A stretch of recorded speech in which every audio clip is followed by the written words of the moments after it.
This podcast details true crime cases. It contains adult themes and may contain descriptions of violence.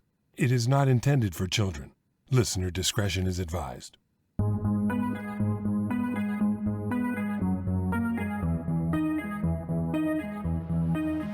Thank you for joining me for today's episode of Once Upon a Crime. Today, as a special bonus, I'm releasing the second episode this week. This is part 2 of our true crime Halloween collection of stories from 31 of your favorite podcasters, including yours truly. This is titled A Nightmare Before Halloween. My Halloween tale is included in part 1, so if you haven't listened to the episode that released on Monday, Halloween, make sure to download it and take a listen. I share the tale of La Llorona, a ghostly legend from Latin America, and I contrast it with a modern-day La Llorona story, a true crime case that has eerie parallels to this very old legend. We continue this week with even more creepy tales and stories, and I'm dropping this episode on Dia De Los Muertos, or Day of the Dead. Day of the Dead is a holiday celebrated in Mexico to honor our deceased loved ones. But rather than it being a solemn occasion, it's a joyful celebration where people share fun and uplifting stories about their relatives and friends who have crossed over. The day is made more festive by decorating gravestones with bright colors and serenading the deceased with their favorite songs.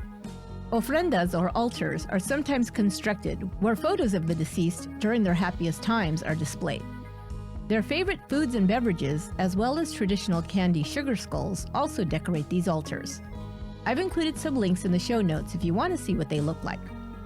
But now let's get back to our collection of 31 stories from 31 podcasters to celebrate the 31 days of October. I hope you enjoy this episode, A Nightmare Before Halloween.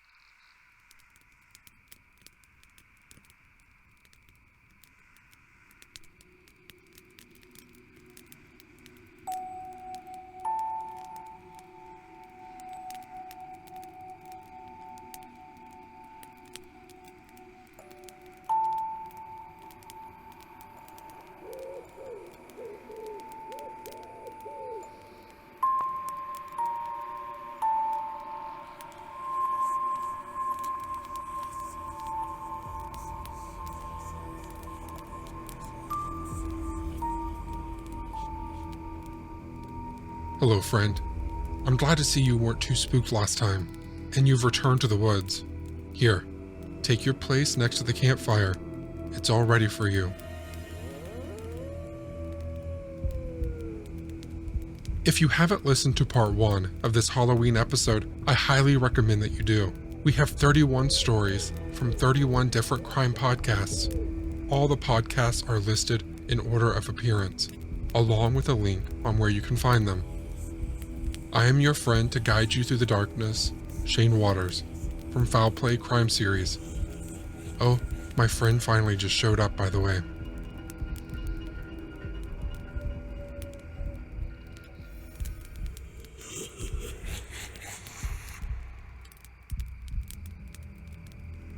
Maybe now is a good time to introduce you to my friend Cambo. His accent alone might help ease your fear. Cambo is the host of True Crime Island, and this is the tale of who killed little Nima Louise Carter. So grab a beer and pull up a deck chair. It's Halloween. And it was Halloween night in 1977, Lawton, Oklahoma. At 606 Southwest 23rd Place, George and Rose Carter have put their daughter, 19-month-old Nima Louise, to bed. George and Rose then retired to their own bedroom to sleep. The quiet of the night was broken by little Nima crying in the other room. George and Rose would let Nima cry it out rather than go in to see her. They didn't want to spoil her, a decision they would regret for the rest of their lives. You see, on this Halloween night, there was evil lurking at 606 23rd Place. In the morning, Rose was alarmed as she went to get Nima out of her cot. Nima wasn't there, and a search of the house failed to find her. The Carters didn't lock their back door, a thing a lot of people back in the day didn't do. George and Rose called police, but a search of the area failed to find their daughter. Now, there'd been some strange goings-on before that Halloween night. The Carters' home had been broken into and photos of Nima had been scattered behind a shed in the backyard. Now, this happened just days after their dog had been poisoned. On Wednesday, the 23rd of November, Nima's body would be found on the floor of an abandoned house at 1916 D Avenue, just minutes from the Carters' home. Although she'd been found on the floor of the kitchen, she had been in an old refrigerator, suffocated, and it looked like someone had entered their house, opened the fridge, and her body had fallen out. Now, police on the scene were shocked at the similarity of an unsolved case from the year before, where 3.5-year-old twin sisters, Tina and Mary Carpenter, were found locked in an old fridge in an abandoned house less than a mile from where Nima was found, and it was near train tracks.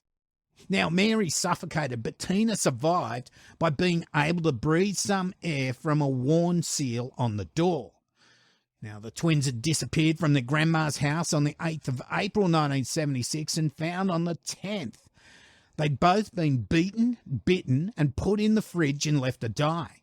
Now, these old fridges were before they had magnetic locks, and they were able to be locked by the handle at the front, and this prevented the girls from escaping. But Tina was able to identify her abductor. It was her babysitter, 16-year-old Jacqueline Robideau. Now, this was backed up by a girl who heard her screams from the fridge that day and opened the door. It was 11-year-old Kathy Ford, who asked Tina who did this to her, and Tina replies, Jackie Boo. Not only were the two cases similar in that the kids had been left in fridges to die, but Jacqueline Robideau had previously babysat for the Carters as well. But police in 1976 didn't have any real leads to follow until that Halloween murder of Nima. Now, they then interviewed the now 18-year-old Robideau, and she, of course, denied any involvement in either of the crimes, and police couldn't get a confession from her. Anyway, Jacqueline Robideau would eventually be charged in the death of Mary Carpenter, and after a mistrial, she would eventually be convicted of murder in the first degree and sentenced to life imprisonment.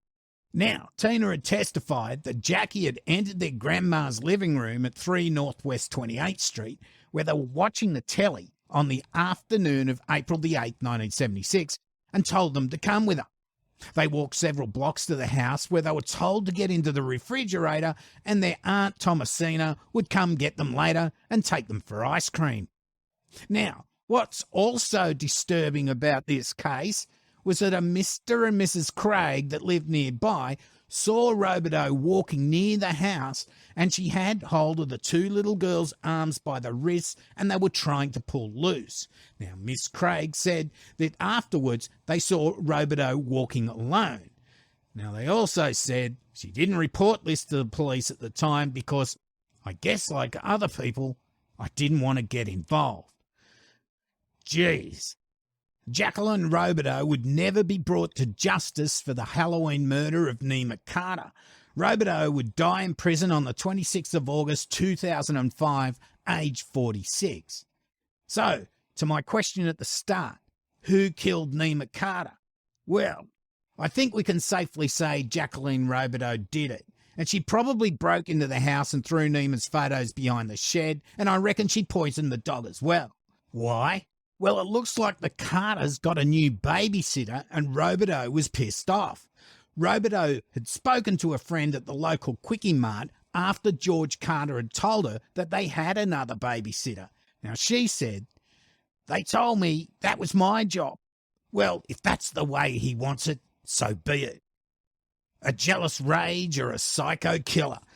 Lucky they finally locked her up so she couldn't kill again.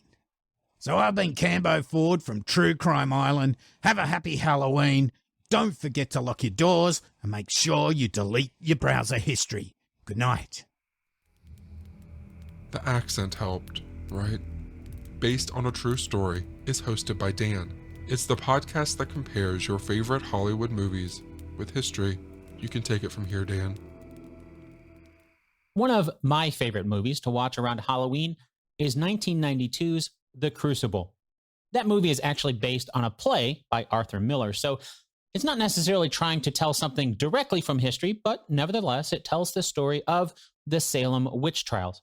So let's take a few minutes to learn more about the true story as we dig into the history behind The Crucible.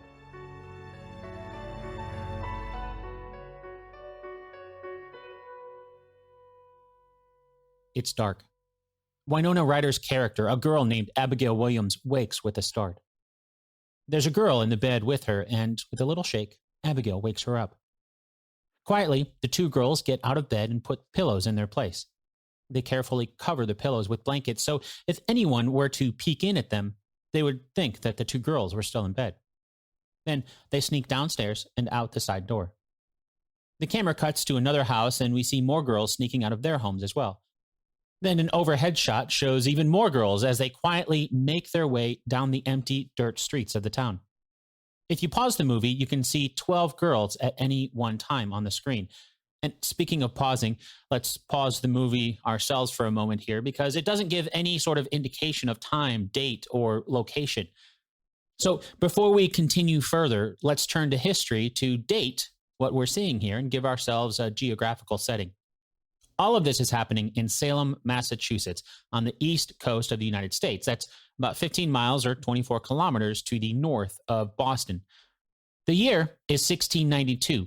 Salem has been in existence for 66 years and has quickly grown to being one of the most important seaports on the new continent. In 1692, of course, the United States wasn't really a thing yet, so Salem was an English colony. More specifically, it was one of the settlements in the Massachusetts Bay Colony. Boston was considered another settlement in that same colony. If we go back to the movie, Abigail and the other girls were on their way into the forest. Once there, a slave named Tituba leads them in some sort of ritual. The girls start swaying back and forth as Tituba chants. One of the girls says, "Make a spell on Joseph Baker, Tituba. Make him love me." Another one calls out, "Make Daniel Poole my husband." This whole opening sequence of the love spell ritual in the forest outside of Salem is, well, to be honest, we don't really know if it's true or not, but it's probably not. You see, there's so much about the events surrounding the story that we just don't know. It was 1692, after all, and not everything was documented. With that said, what we do know of the events leading up to the Salem witch trials, the evidence suggests that it was not because of a love spell ritual being conducted in secret in the forest like we see in the opening scenes of the movie. One of the sources of documentation that we do know about comes from a man named Reverend John Hale. He wrote a book in 1697. You can find the full text of the book linked over at basedonatruestorypodcast.com/143. But here's a quote from his book that gives us an idea for what might have started the whole thing. "I fear some young persons, through a vain curiosity to know their future condition, have tampered with the devil's tools, so far that hereby one door was opened to Satan to play those pranks. I knew one of the afflicted persons who, as I was credibly informed, did try with an egg and a glass to find her future husband's calling, till there came up a coffin, that is, a specter, in likeness of a coffin. And she was afterward followed with diabolical molestation to her death. And so died a single person, a just warning to others to take heed of handling the devil's weapons, lest they get a wound thereby. Another I was called to pray with, being under sore fits and vexations of Satan. And upon examination, I found she had tried the same charm. And after her confession of it and manifestation of repentance for it, and our prayers to God for her, she was speedily released from those bonds of Satan. This iniquity, though I take it not to be the capital crime condemned, Exodus 22, because such persons act ignorantly, not considering they hereby go to the devil, yet borders very much upon it, and is too like Saul's going to the witch at Endor and Ahaziah sending to the god of Ekron to inquire. What Reverend Hale is referring to is something known as umancy, or sometimes referred to as a Venus glass. It was thought to have been something like a crystal ball, something used to tell one's future. Remember that scene in Harry Potter and the Prisoner of Azkaban where Harry is in Professor Trelawney's divination class and he sees the tea leaves at the bottom of the cup to reveal the Grim? Well, that's basically what this charm was, except instead of tea leaves, they used an egg. The basic concept of this method of divination is to provide some sort of heat and drop an egg onto it. Then you read the shape that the egg white takes when it starts to solidify. As Hale mentioned, the girls seem to have been using this as a way of telling who their future husbands might be. So you can see how the idea of the rituals that we're seeing in the forest in the movie, trying to cast love spells and things like that, could be turned into what we see. As the story goes, the two girls who started playing with this form of divination might have been Abigail Williams and Betty Paris. They got scared when the egg white revealed the shape of a coffin, presumably predicting some horrible fate, kind of like what we saw with Harry Potter. So it's not likely that they were performing the love spell rituals that we see in the movie. Instead, they were using eggs as a form of divination, or umancy. Think about that the next time you crack an egg over your pan. The shape you see when the egg white hits the heated pan was one of the ingredients that went into the Salem witch trials hysteria. On the other side of that, Reverend Hale's words also give us a peek into the mindset of Christianity of the day, as he mentions the charm being the bonds of Satan. In fact, Reverend Hale's book opens with a scripture verse from Isaiah 8, verses 19 and 20. When they say unto you, seek unto them that have familiar spirits, and unto wizards that peep to the law and to the testimony. If they speak not according to this word, it is because there is no light in them. The witch that Reverend Hale mentions is also from the Bible, the witch of Endor. That comes from 1 Samuel chapter 28, verses 6 through 8. When the first king of Israel, Saul, sought out the counsel of a witch in the city of Endor, he asked the witch to, quote, divine unto me by the familiar spirit, and bring me him up, whom I shall name unto thee, end quote. As that story goes, King Saul asked for the spirit of his old mentor and prophet of God, Samuel. But things didn't turn out so well when the spirit of Samuel prophesied the Israelites would be defeated by the Philistines the next day in battle. And so you start to get an idea for why the Christians in Salem could see this as an example of cause and effect. Essentially, there are dire consequences for getting help from a witch. Between February of 1692 and May of 1693, more than 200 people were accused of what we now know as the Salem witch trials. 30 of those were found guilty by the court, and 20 of those 30 were killed, 19 by hanging, and 1 by being pressed to death when he refused to go to trial. Looking back on it, many historians have suggested the Salem witch trials became an excuse for people to steal land and possessions. After all, when someone was accused, all their assets would be forfeited to the crown. Remember, it was an English settlement and not the United States. The United States was not a country yet. But it's not like the king personally took the assets of those accused. That's just how the law worked. And then those assets would usually come up for auction. And often the accuser would coincidentally be the one purchasing or simply taking ownership. That's how the assets would change hands legally. So those accused would lose their possessions and someone else would swoop in to take them over. It was all legal. Meanwhile, lives were ruined and even lost in the process. It wasn't until 18 years later in 1711 that a bill was passed to officially restore the good names and rights. 578 pounds was split amongst the survivors and relatives of the accused. It's tough to calculate the exact amount from that time, but as close as I can figure, that's probably about $42,000 in today's US dollars. So far, there has been a lot of tales from the US, but the world is a really big place. Jessica is the host of the Asian Madness podcast. She specifically covers crime on the Asian continent. Who better to bring us a tale from her home country of Taiwan?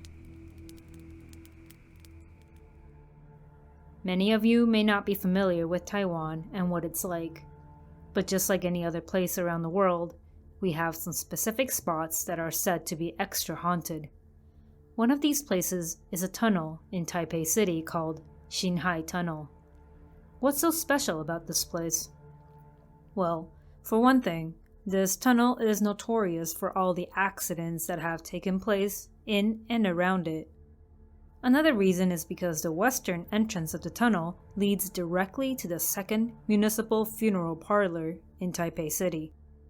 Not only that, the mountain in which the tunnel is carved from is home to many old graves, so if you drive during the day and you look up, it might just seem like any old regular mountain. But if you look closely, you can see there are many traditional gravestones lined up all around it. Almost everyone is aware that this tunnel is known to be haunted. Many people who drive through this tunnel are wary and extra careful. It might be a bit superstitious, but it doesn't hurt to be alert while driving through tunnels. Many people have reportedly seen a womanly figure walking in the tunnel, and some have even heard a woman's voice near them when driving. It should be impossible to hear something like that so clearly when you're driving through a tunnel. Which leads us to today's tale. A taxi driver experienced something quite extreme, and this is his story. One night, he was making his usual rounds around the city, and that's when he drove through the tunnel. At the entrance, he found an expressionless young woman waving at him, so of course, he stopped and let her get in. He didn't think much of it. The area was close to the city, so not exactly in the middle of nowhere. The woman was very pale, almost sickly. The driver didn't pry, just simply asked her for her destination. She gave him an address, and off he went. They drove around, and the driver was feeling somewhat uncomfortable, like something in the air didn't feel right, but he chalked it up to him being superstitious and tired. Eventually, the taxi driver arrived at their destination, and as the woman was about to get off, she calmly told the driver that she didn't have money on her, and asked if he would please wait outside while she went in and got her purse. Well, it's not like the driver had much of a choice, so he agreed to this. The woman got out, entered the residence, and thus began the waiting game. The driver waited and waited, and time seemed to go by even more slowly in the middle of the night. Finally, 20 minutes went by, and he was a little frustrated. He wanted to continue on his taxi route, or maybe even go home. So he got out of his taxi, went out to the residence, and pressed on the doorbell. It was late, so it took a few tries, but eventually a man answered. The taxi driver explained that he dropped off a young woman about 20 minutes ago, and she said she needed to get her purse, and that he was still waiting. The man on the other end of the call box eventually walked out, and it was an older man. He handed the money over to the taxi driver and apologized. The driver was a bit confused, but before he could ask or say anything, the older man opened his mouth once again. According to him, his daughter had passed away in a car accident a while ago in Xinhai Tunnel, where she was picked up that night. Ever since then, she would appear sporadically, hail taxis, and ask them to drop her off at her home. The driver had no words for this older man. He simply thanked him, gave him his condolences, and got back in his taxi. Understandably, he decided to call it a night and headed straight home afterwards. So that's one of the many, many tales involving this Xinhai Tunnel, probably the most haunted tunnel in Taiwan. I know that this tale is probably more on the sad and depressing end rather than the spooky side, but can you really not get spooked out as well, knowing you gave a lift to a ghost? It's perfectly normal to feel a mix of emotions, and this is one of those cases. I don't give lifts to anyone, and that was a good example as to why. May I ask, have you ever heard of summoning the Candyman? Marah and Taz from Sistas Who Kill are here to share the tale.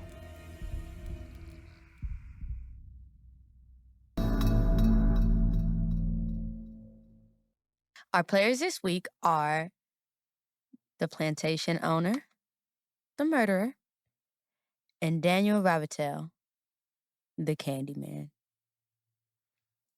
There once lived a man named Daniel Rabitel. Daniel was a slave who worked on a plantation in New Orleans, Nolans, as they like to call it. But he wasn't just any old slave. This man was also a talented painter. I mean, hands down, everybody loved to see his paintings. So his owner, the plantation owner, decides that he wants Daniel to paint a portrait of his daughter, his beautiful, loving, snow white flake-skinned daughter. Now, paintings, of course, as most of you know, they take time, especially really good ones. So that meant that Daniel had to spend a lot of time with his owner's daughter. And he ended up falling in love with her, which is one big mistake. The plantation owner, of course, found out about this, and he was pissed. I mean, he was livid to the point that he grabbed a mob of people, a mob of angry white men to go get Daniel.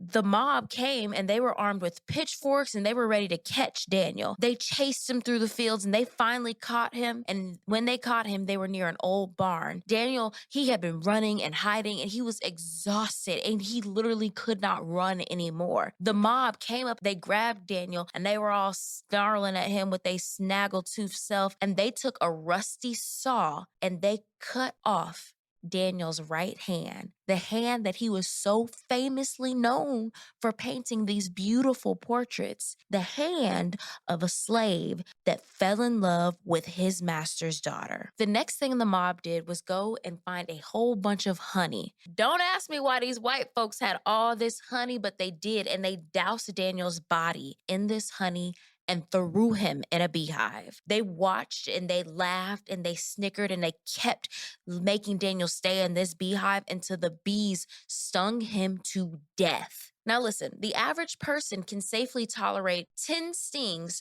per pound of your body weight. This means that although 500 stings could kill a child, the average adult can withstand over 11,000 bee stings before dying. So, needless to say, Daniel suffered a painful death, and it wasn't fast either. His arm is throbbing from his hand being cut off, and on top of that, his body is swelling due to all the bee stings. And as if this is not enough, the plantation owner comes over and holds a mirror to Daniel's face so that he could look at himself.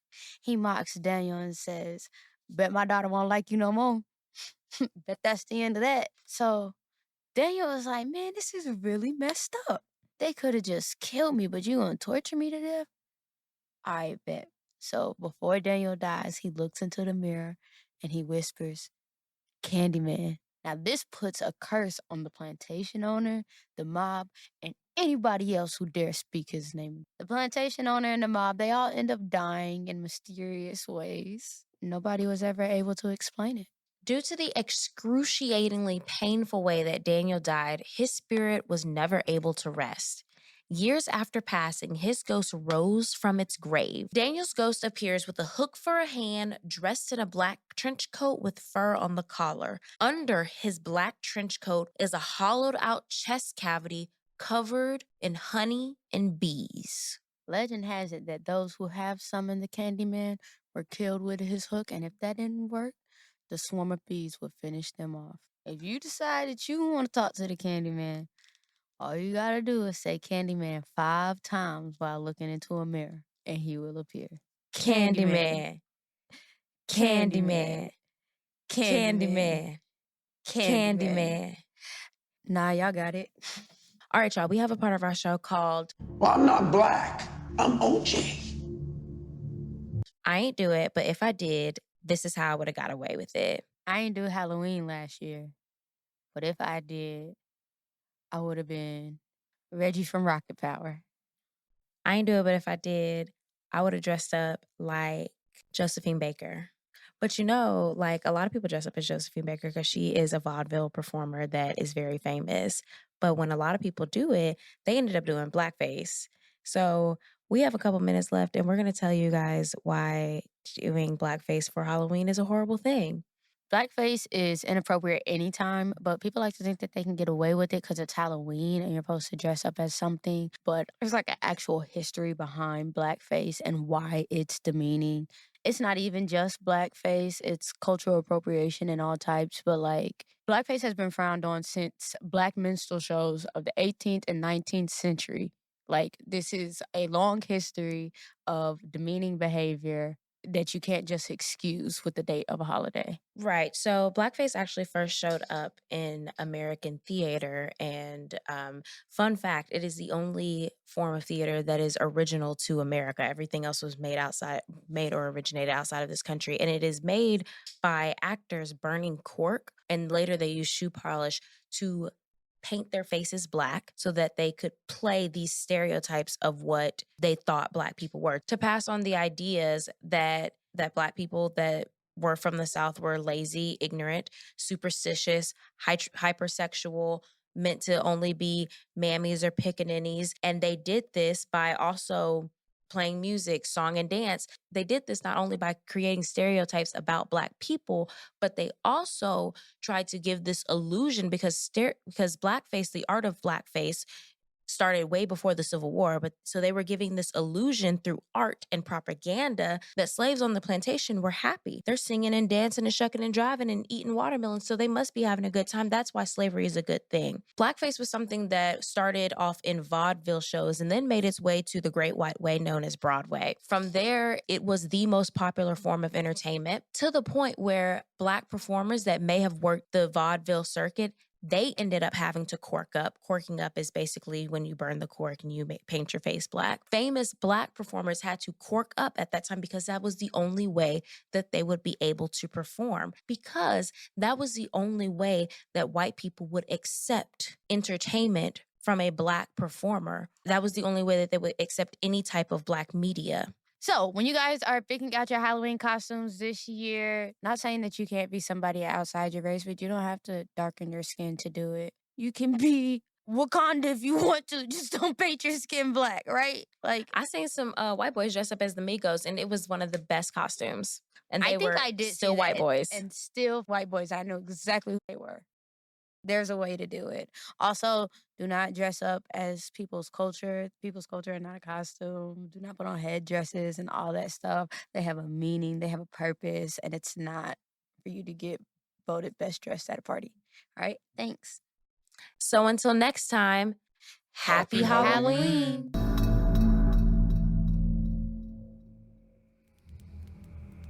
Candyman. Well, I didn't call this The Nightmare Before Halloween for nothing, I guess. Good luck to both of us. A lot of my friends here tonight have 2 podcasts, as do I. I'd like to share a little history with you from my podcast, Hometown History. Did you know there is a different Candyman too?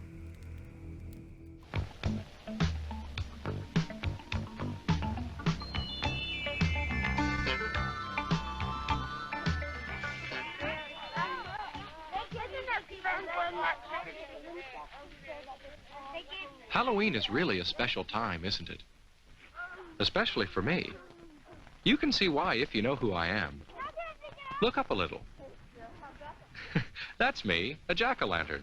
At Halloween time every year, I sit up here and watch everybody go by. It's a nice and scary time, isn't it? All those wonderful costumes and masks and makeup. I think about how much fun Halloween is.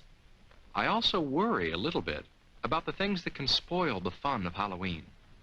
Those kinds of things scare me too. The best part of old Halloween safety PSAs, like that one, was the long list of well-intentioned but often terrible advice, like, don't wear black. What about this color? A white costume makes an unusual, different kind of witch, who's more likely to be safe on Halloween night. Another suggestion was to wear large fluorescent, reflective panels all over your body so you're basically glowing in the dark. A good way to make any costume easier to see at night is to decorate it with reflective tape or reflective patches. This one was a little more reasonable. Expand the eye holes in your mask.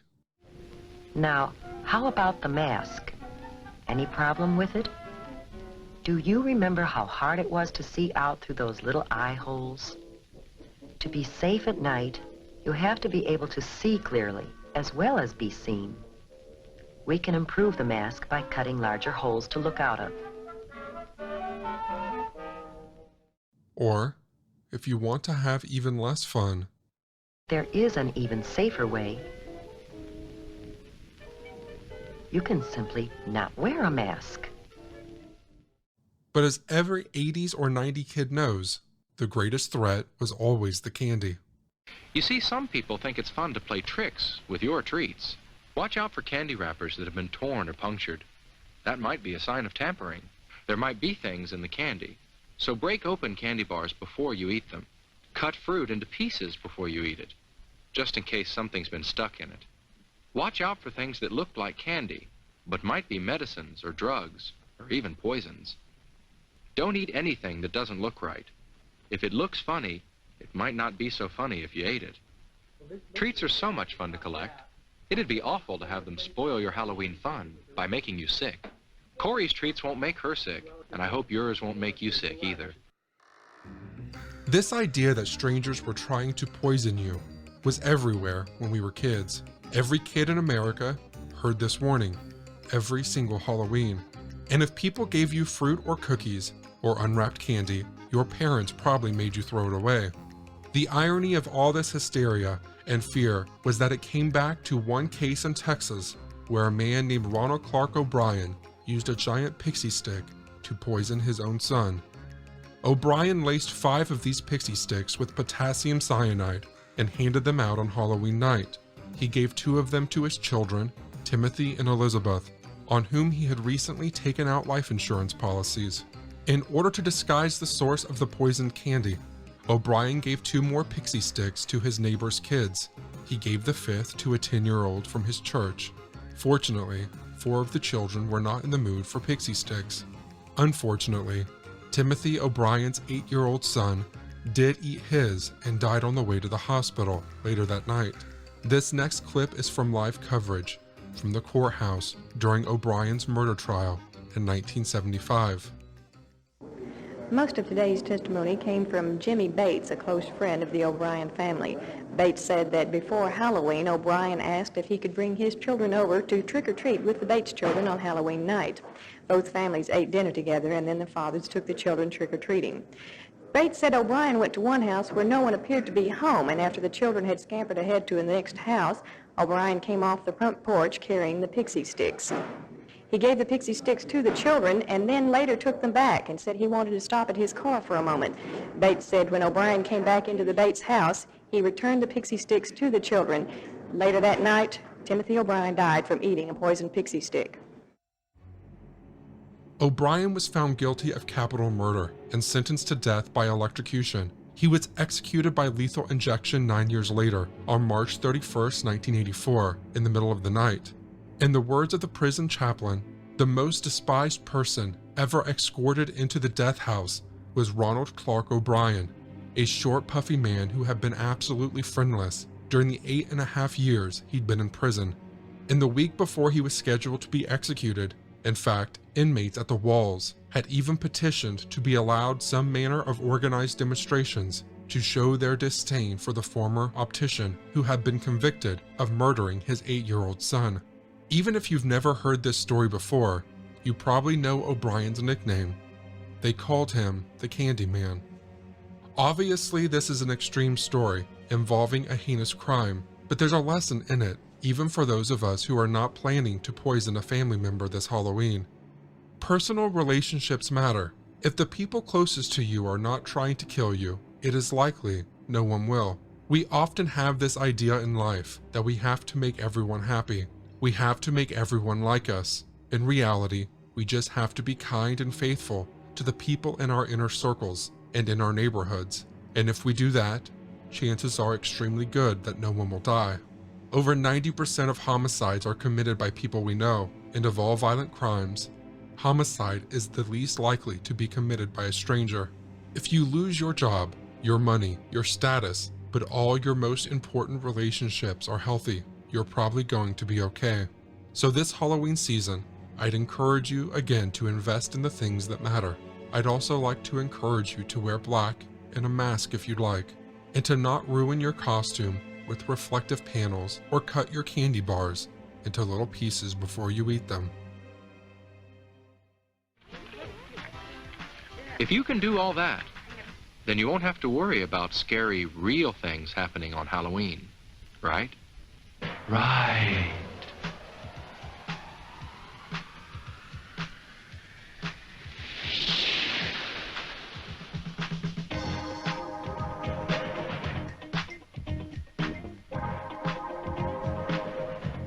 Have a fun and a safe Halloween.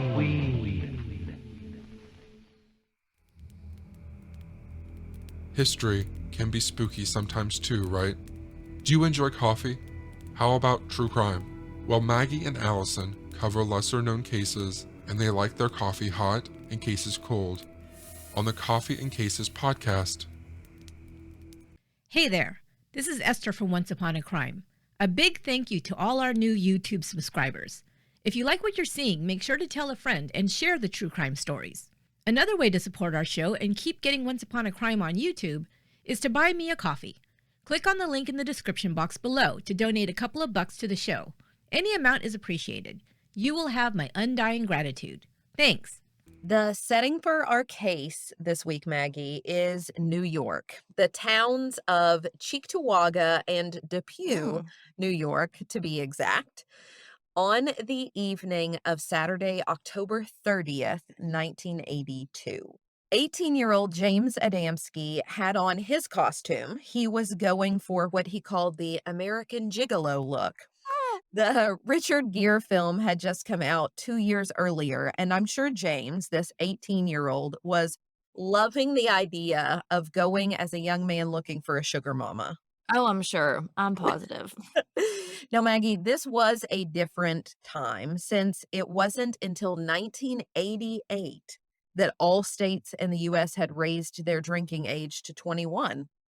Oh, I feel so dumb. I didn't even know that there was a different age. I didn't know this either until I started researching this case. But at the time, it was legal at the age of 18 to drink in New York. And that was precisely James Adamski's plan.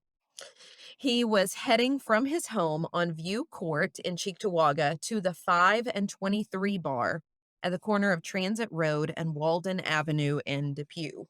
They were having a Halloween Eve celebration, and it was one of those pay a cover charge and drink all night deals. Okay, so I feel like very typical experience for a lot of 18-year-olds. Yes, and I'm thinking it happened on Halloween Eve because Halloween Eve was a Saturday.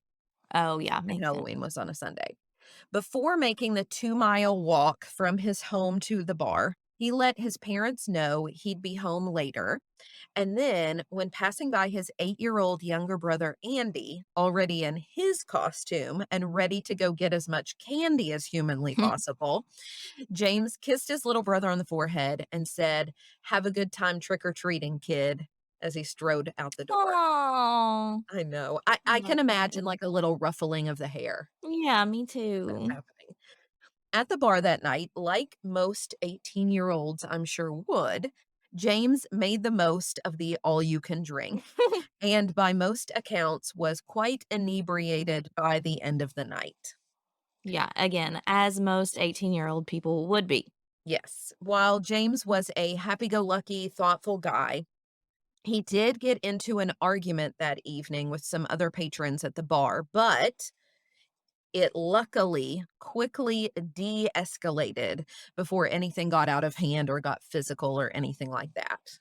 James left 5 and 23 in the wee hours of the following morning, October 31st. And 5 and 23 is the name of the bar? Correct. Okay. He left the bar walking south in the company of a young woman and walked along Transit Road near Broadway with her for part of his journey back home before parting ways around 3:30 a.m. So I'm assuming because you say a young woman, we don't know this lady's name? I have not seen her name printed anywhere, no. But James Adamski never made it home. His brother Andy recalled to journalists Dan Herbeck and Karen Robinson of the Buffalo News, quote, When he didn't come home the next morning, my mother knew something was wrong. He was very respectful of our parents. He would never have stayed away all night without telling them, end quote. You know what this reminds me of? It reminds me of the episode we did, episode 150 on Kurt Sova. Like he tells his parents he's going to be out and they just kind of trust him and they go to bed. But then when they wake up, he isn't there. Yeah, it's super similar because James kind of had that same relationship with his parents. So when he didn't come home, that was so out of character for him that his parents immediately alerted law enforcement when he didn't come home. However, even with launching a large-scale search, officers found no sign of James. Nearly 2 months after his disappearance, though, on December 26th, the day after Christmas, 2 rabbit hunters were out in a rural wooded area right by some railroad tracks near Ransom Road in Lancaster, New York, when they approached what looked like a thicket. Upon moving some leaves and twigs out of the way, thinking that they would scare rabbits out into the open, they instead discovered a body buried in a shallow grave and covered with those twigs that I mentioned. The very next day, police had identified the body as that of James Adamski. He was still dressed in his costume from the night he went missing, though his body was found in a location 4 miles from where he had last been seen. The cause of death was blunt force trauma to the head, from what law enforcement speculated was an instrument like a baseball bat, a 2x4, or a tire iron. Oh, my goodness. That is such a wide range of 'Cause potential weapons. Are tire irons the things that you use when you're changing a flat tire? Those skinny things? He had been dealt numerous blows to the head, making it clear that this was a homicide and not an accident. But finding the perpetrator would prove harder than they thought because James was a young man whom everybody seemed to adore and who had no known enemies. Who would want to harm someone like that? And while there was the argument at the bar, those individuals were questioned by and cleared by law enforcement. Yeah, and you said it de-escalated quickly, so that makes me think they kind of resolved it on their own. And the girl he walked partially with, the last other than the perpetrator to see him alive, was also questioned and cleared as well. Police did collect some of the twigs that had been covering James's body because those twigs were of a similar length and had clearly been broken off of nearby trees, which told law enforcement that the perpetrator had touched them while attempting to conceal James's body. So it wasn't as though his body were there 2 months and so, random branches had fallen. Yeah, it was just natural. Exactly. This is purposeful concealment. Those twigs were sent to a laboratory to test for fingerprints, but they were unable to find any. But what about his clothes? There should be something on those. Yes, and you're right, because while an attempt at obtaining DNA evidence was unsuccessful with the twigs, law enforcement do still have his Halloween costume, and they do hope that one day DNA testing will advance enough that the clothes will point them directly to James's killer. And it advances, I feel like every day we're learning about new advancements, so I'm sure that's possible. Exactly. In the meantime, what police need most is for anyone with information about that night to come forward to detail everything that they remember. The smallest and seemingly insignificant memory of that night could be all they need to solve this case. And they do believe, Maggie, because of the body's location so far away, that someone had picked James up in a car. I wonder if it was someone he knew. Well, they speculate on that. We don't know. It was either someone he knew, and so he willingly accepted a ride from them, and then something went awry along the way, or he was forced into a car by someone with an intent to cause harm. But despite many uncertainties, one detail actually stands out to me. And that is that his body was found in a rural area that was not easily accessible. So they needed to be familiar with the area. That's what it seems to say to me. While James's father passed away in 2000 and his mother in 2005 without any closure, his brother Andy and James's other siblings still live with hope of answers. Andy recalled the devastating aftermath of his brother's murder in the Buffalo News article Cold Case Files, 34 years later, Halloween Murder Haunts Family, and how his mother became so overprotective of the rest of her children, always worried that they too would be killed. Of his older brother James, who he looked up to so much, Andy said, quote, "My brother was such a good person. He was the type of person who would give you the shirt off his back just so you'd have a shirt. If they ever do catch the person and the whole story comes out, I know it will be hard for me, but it's even harder not knowing." End quote. To close, here are a few words from a detective of the Lancaster Police Department. My name is Robert Cornell. I'm a detective with the Town of Lancaster Police Department in New York. My department is still actively investigating the homicide of James Adamski. If anyone has any information on this case, anything would be helpful to our investigation. If you could please call our police department. There's an $11,000 reward for information that leads to an arrest and indictment in this case. Anyone with information is asked to contact the Lancaster Police Department at 716-683-2800.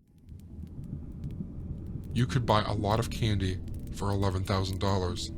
Mama Margot is the host of Military Murder, which focuses on crimes committed by military members, veterans, and sometimes their spouses.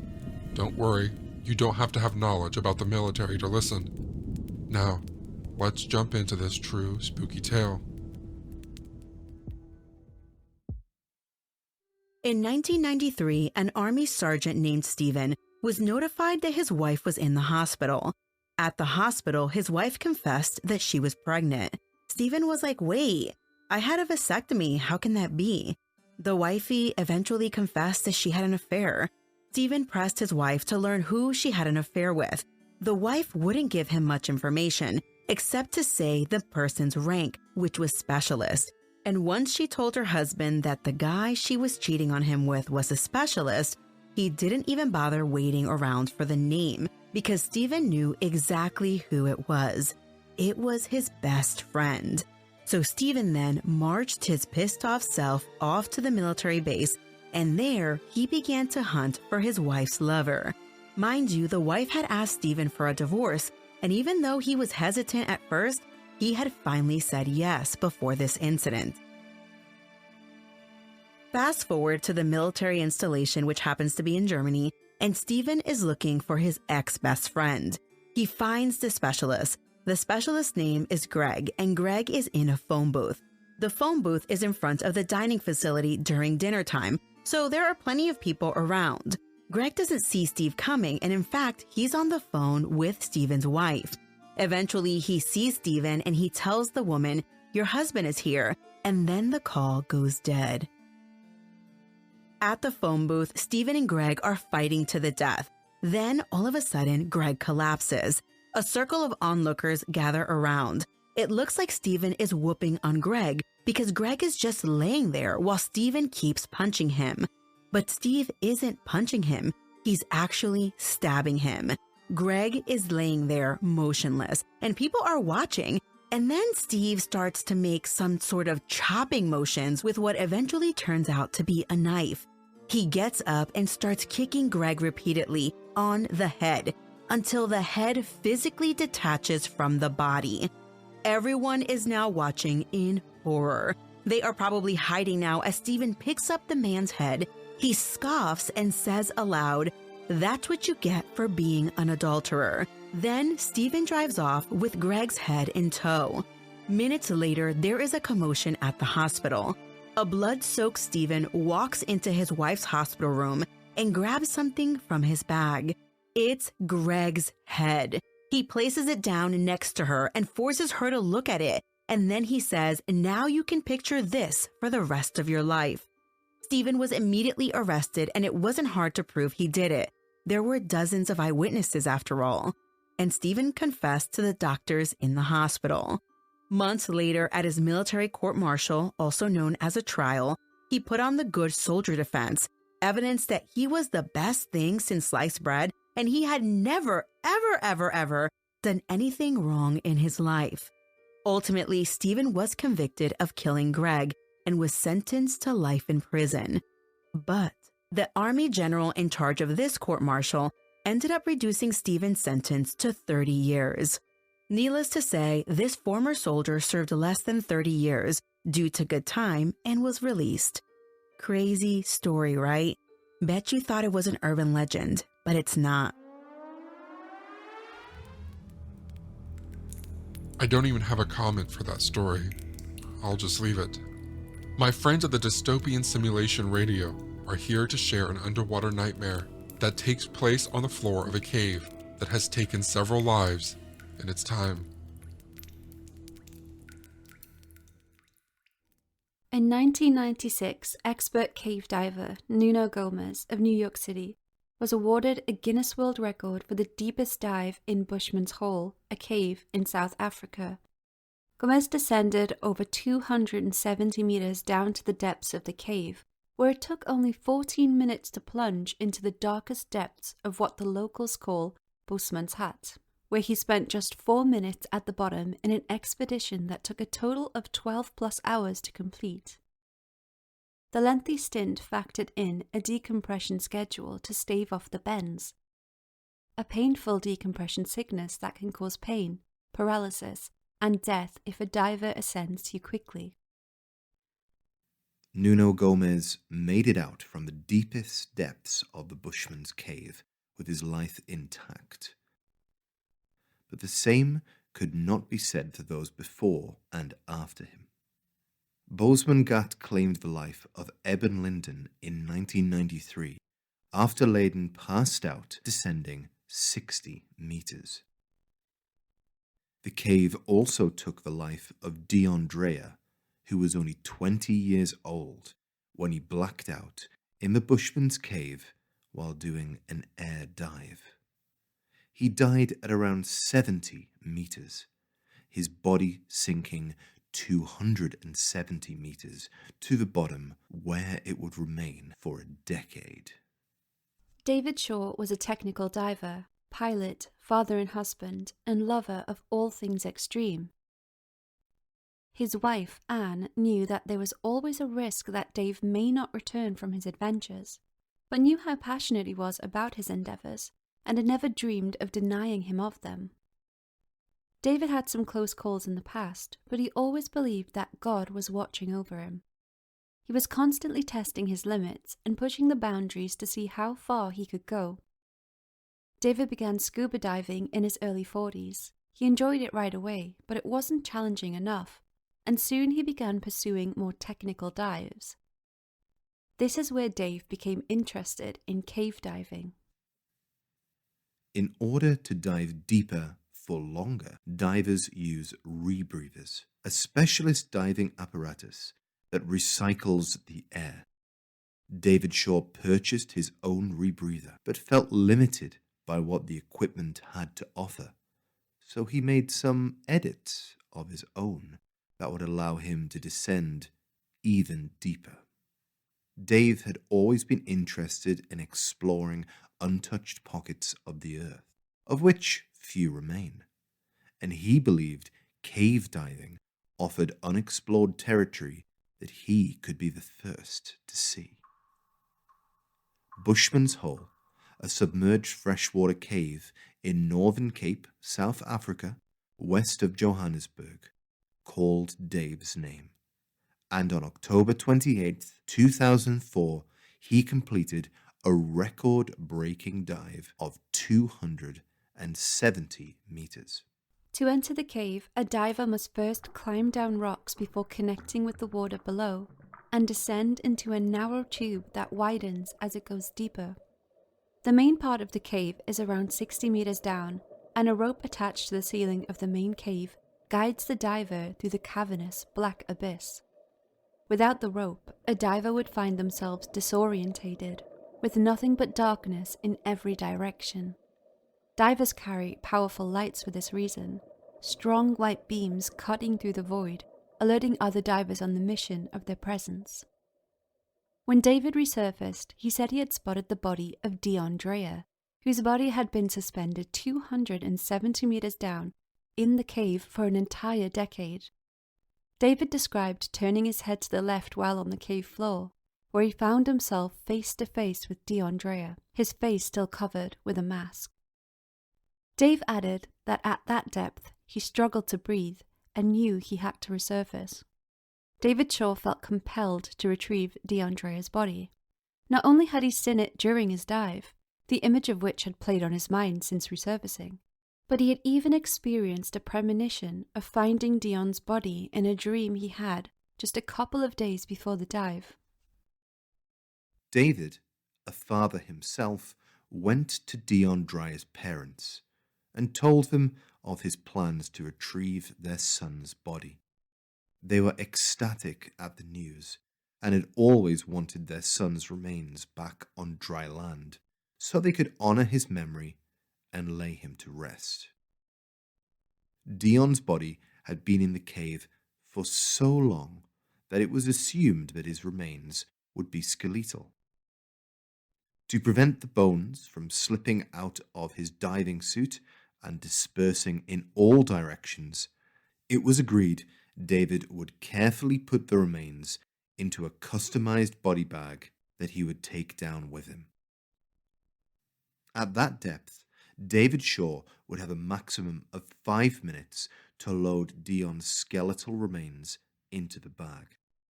This included cutting the dive suit off Dion's body.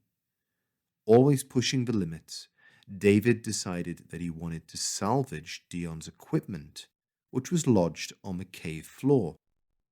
He planned to tie a separate rope to the equipment with the hope of excavating it and dragging it to the surface. Within 2 months, David Shaw returned to South Africa, prepared to retrieve Dion's body. On January 8, 2005, with a camera mounted to his helmet, David descended into Bushman's Cave for what would tragically be his final dive. With a camera mounted to his helmet to film the dive, and DeAndrea's family waiting patiently at the surface of the cave to receive his remains, David plunged into the water. Factoring in the lengthy ascent for adequate decompression to avoid the bends, David would be in the water for approximately 12 hours, with 12 minutes to dive to the bottom and a mere 5 minutes spent preparing Dion's remains for excavation. Dion's body was expected to break the surface around 1.5 hours into the dive, but this would not be the case. At 6:15 a.m., David plunged into the darkness, never to resurface alive. The mission was supported by a team of 30, including 2 world-renowned support divers and others meeting him along the way at various depths of the dive. One of the team divers, Don Shirley, waited at a depth of 220 meters, waiting for David to meet him. But when he looked below, he could see no sign of movement. Just a still spotlight, static on the cave floor, unmoving. The diver descended to assist David, but the handset on his wrist cracked under the pressure before surpassing 240 meters, and he made the decision to return to the surface. David Shaw died attempting to retrieve DeAndrea's body. When the team pulled up the line, they found DeAndrea's body attached to it, as well as the body of David Shaw, with the camera still attached to his dive helmet. Although he had lost his life, he had completed his mission of salvaging Dion's remains from the cave floor. When the team reviewed the footage, they watched David Shaw's last moments alive.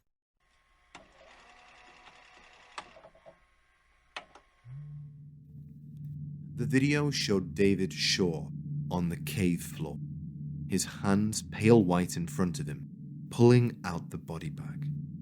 Although it was assumed that after 10 years Dion's body would have been skeletal, the body instead seemed to be in a more preserved state, almost a state of mummification with buoyancy.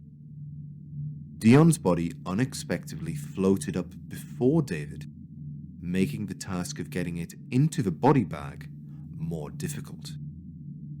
In the footage, David becomes tangled in the line, the rope wrapping around his torch and arms, making the job almost impossible. David attempts to cut himself free from the tangle with his scissors, but misses the rope multiple times, struggling and slipping backwards on the sloped cave floor. His breathing becomes laborious and his hands start shaking. When it was time to leave, David knew this and attempted to swim up, but he was tangled in the ropes, unable to free himself.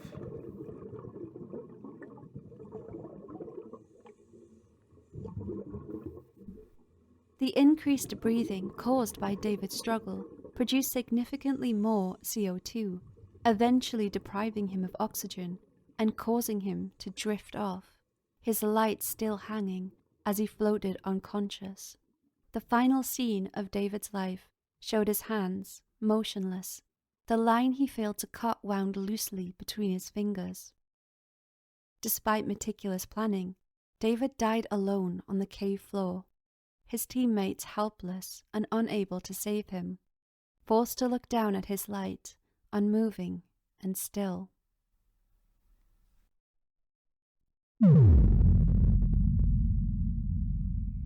Maybe our Christmas special can take place at that cave. Whitney and Melissa are the hosts of Cult Crimes in Cabernet. 4 times a year they travel to locations to help the family members of the murdered and missing. I'll let them take it over from here.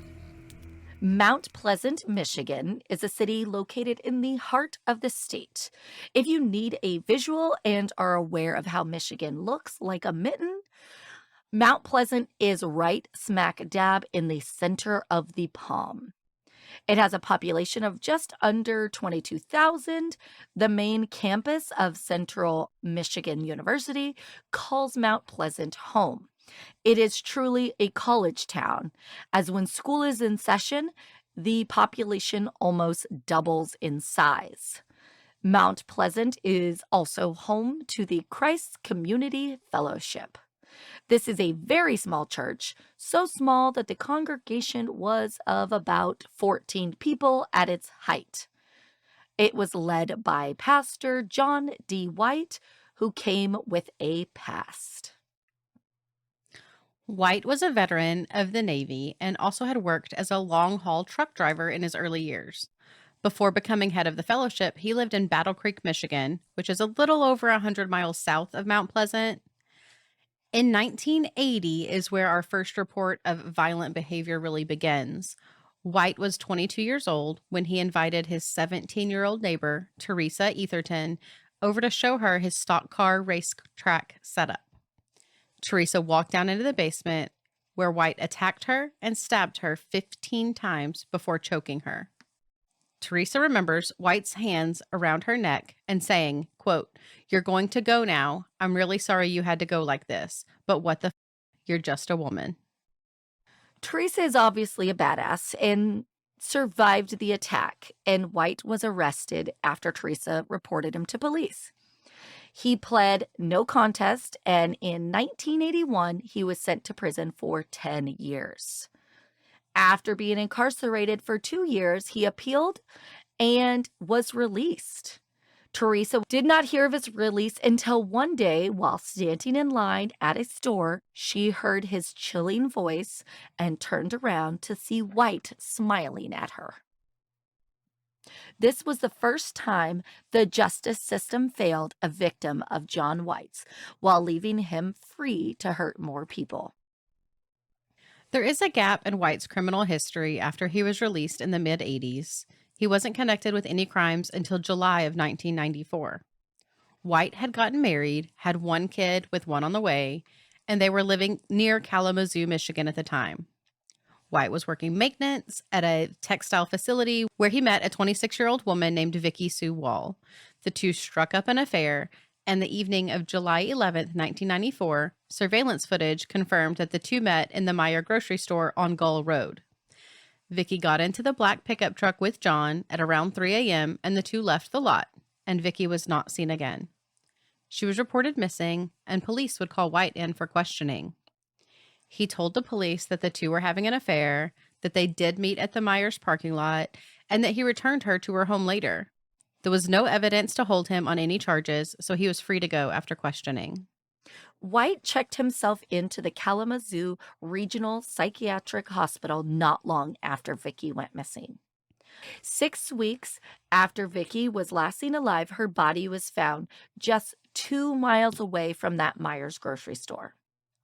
This was in a rural area. She was found naked except for a shirt and a bra that had been wrapped around her neck. Her body was very decomposed. The medical examiner could not determine the cause of death, and very little evidence was found. White refused to speak with police again and would not take a lie detector test. His pickup truck was searched, and with the help of luminol, blood was found in several areas. In early September 1994, about a week after Vicky's body was found, White would be arrested at the psychiatric hospital, only having the blood evidence inside White's pickup truck and very little other evidence. First-degree murder charges wouldn't hold up in court. White pled guilty to involuntary manslaughter and was sentenced to 8 to 15 years. John claimed to love Vicky and that her death was just an accident. While incarcerated, John was seeing a psychologist. He told his doctor that he had murderous fantasies and was turned on by necrophilia. He also claimed to have learned that his fantasies were wrong and that he was aware of that and that he had been reformed. When White was released on February 11th, 2007, he was set on being a man of God. He moved to Mount Pleasant into a mobile home neighborhood about 11 miles west of town. He took on the pastor role at the Christ Community Fellowship Church, where he met and fell in love with Sally Gay. The two would get engaged, and Sally moved in with him in the neighborhood, and her daughter, Rebecca Gay, and her son lived just a few doors down. The church knew of his past, but believed in redemption and that John had been reformed. A few weeks before Halloween in 2012, John's fantasies started creeping back in. On Halloween Eve, John was at his home drinking heavily when his urges overtook him. He walked a few doors down to Rebecca's trailer in the early morning hours, carrying a rubber mallet and zip ties. He entered her home and hit her in the head repeatedly until she was unconscious. He then took a zip tie, placed it around her neck, and tightened it, strangling her to death. Rebecca's 3-year-old son was sleeping in the next room. John then took the rubber mallet, towels he used to clean up the mess with, and placed all of it in trash bags with Rebecca's body. He loaded it into his pickup. He took her body about a mile from her home and disposed of it in a ditch behind a tree line. John then returned to Rebecca's home and cared for her son, Conway, as he had before. He dressed him in his Halloween costume and met his father in a grocery store parking lot to exchange custody. When Rebecca didn't show up for work on Halloween, her coworkers became concerned and reported her missing. John took to his congregation, pleading for prayers for her to be found. The very next day, while being questioned, John admitted to murdering Rebecca and told police where they could find her body. He claimed his motive was his fantasies fueled by the necrophilia pornographic material that he had been watching for weeks leading up. He couldn't remember if he sexually assaulted Rebecca after her death or not, but she was found nude. He admitted to taking her car to a bar nearby called the Barn Door to stage her disappearance as a kidnapping. His confession was not the only nail in his coffin. Authorities were able to find Rebecca's blood and her necklace inside of his truck. Fingerprints and DNA all tied back to John as well. He was not clean or meticulous in any way when committing this murder. This time, the justice system did not fail. Authorities were prepared to put him away for good.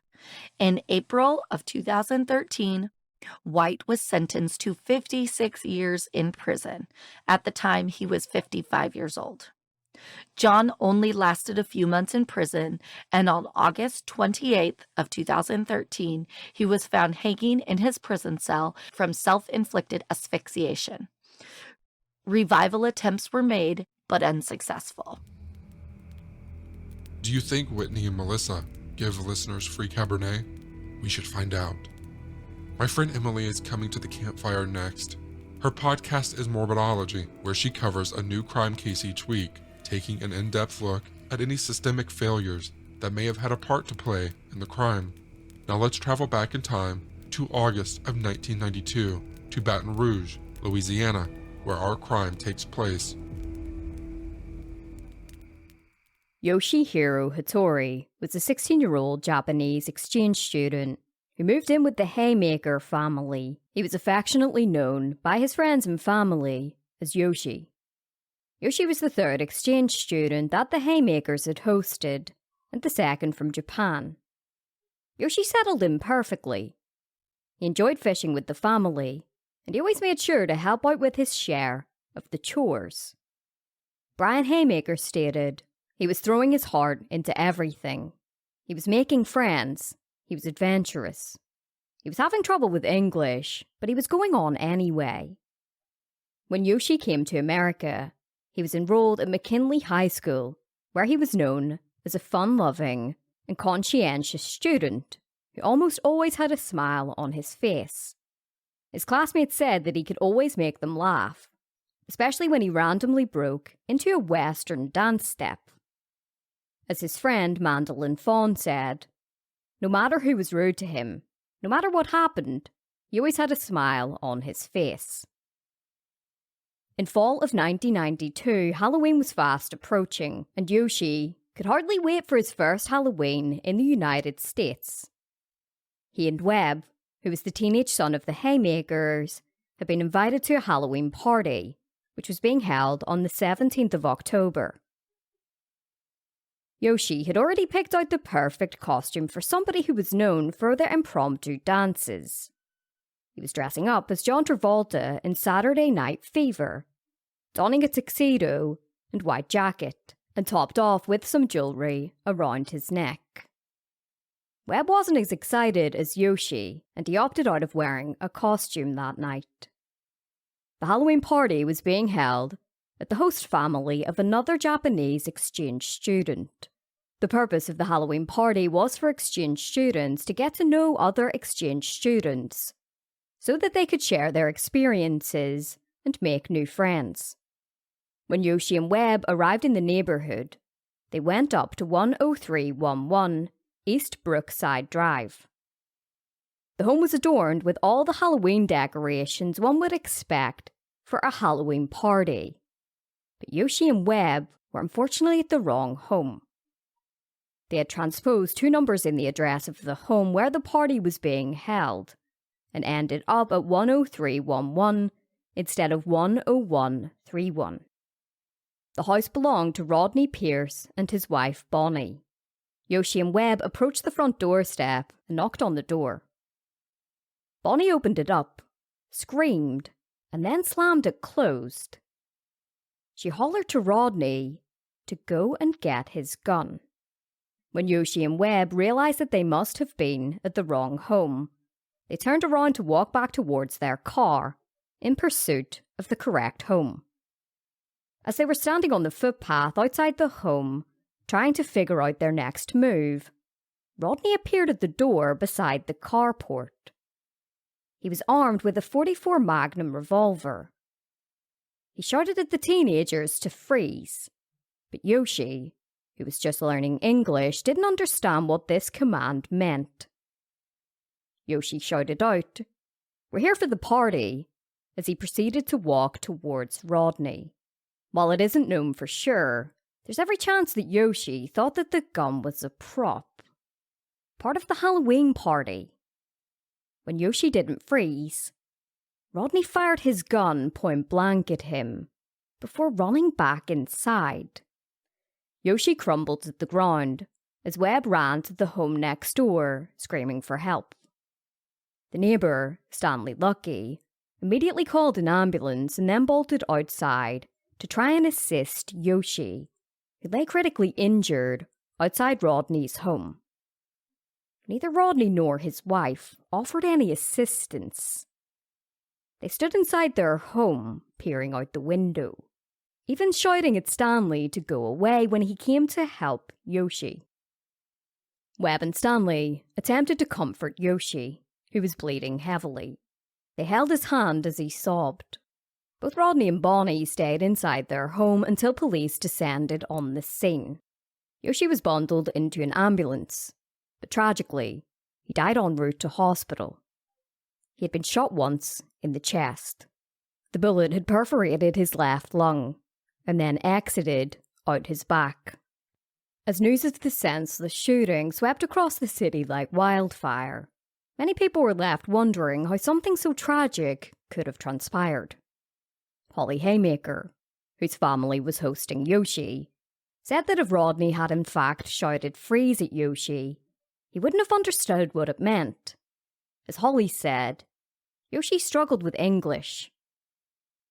Rodney was taken into custody, but he wasn't arrested. Bud Connor of the East Baton Rouge Parish Sheriff's Department said that there was no criminal intent on Rodney's part, and stated that he was well within his rights to shoot Yoshi. The case was then turned over to the district attorney's office for a decision to be made on whether any action would be taken. It would be determined that Rodney would be facing a grand jury investigation. Just the day after the shooting, all of Japan's national television networks offered a lesson in English, as the anchors explained how the word "freeze" could be used to mean "don't move or I'll shoot you." The shooting broke headlines in Japan, where the shooting of anybody, in particular teenagers, were extremely rare. In fact, officials of both the government and the student sponsoring programs said that they never even thought that it would be necessary to teach high school students how to deal with possible gun attacks. At the time, tensions between America and Japan were high, and the shooting only amplified the tension, with a lot of people saying that the shooting had reflected a decline in American society. As one TV reporter said, "America, what a country! You can't even walk around outside and be safe. Many people live in fear all the time over there." On the 20th of October, a memorial service was held at the Unitarian Church of Baton Rouge, where around 300 mourners packed in. During the emotional service, Yoshi's mother, Miko Hattori, said that she and her husband felt sympathy for Rodney. Turning to the crowd, she said, "We are sorry in our awareness of Mr. Pierce's suffering from this most unfortunate event."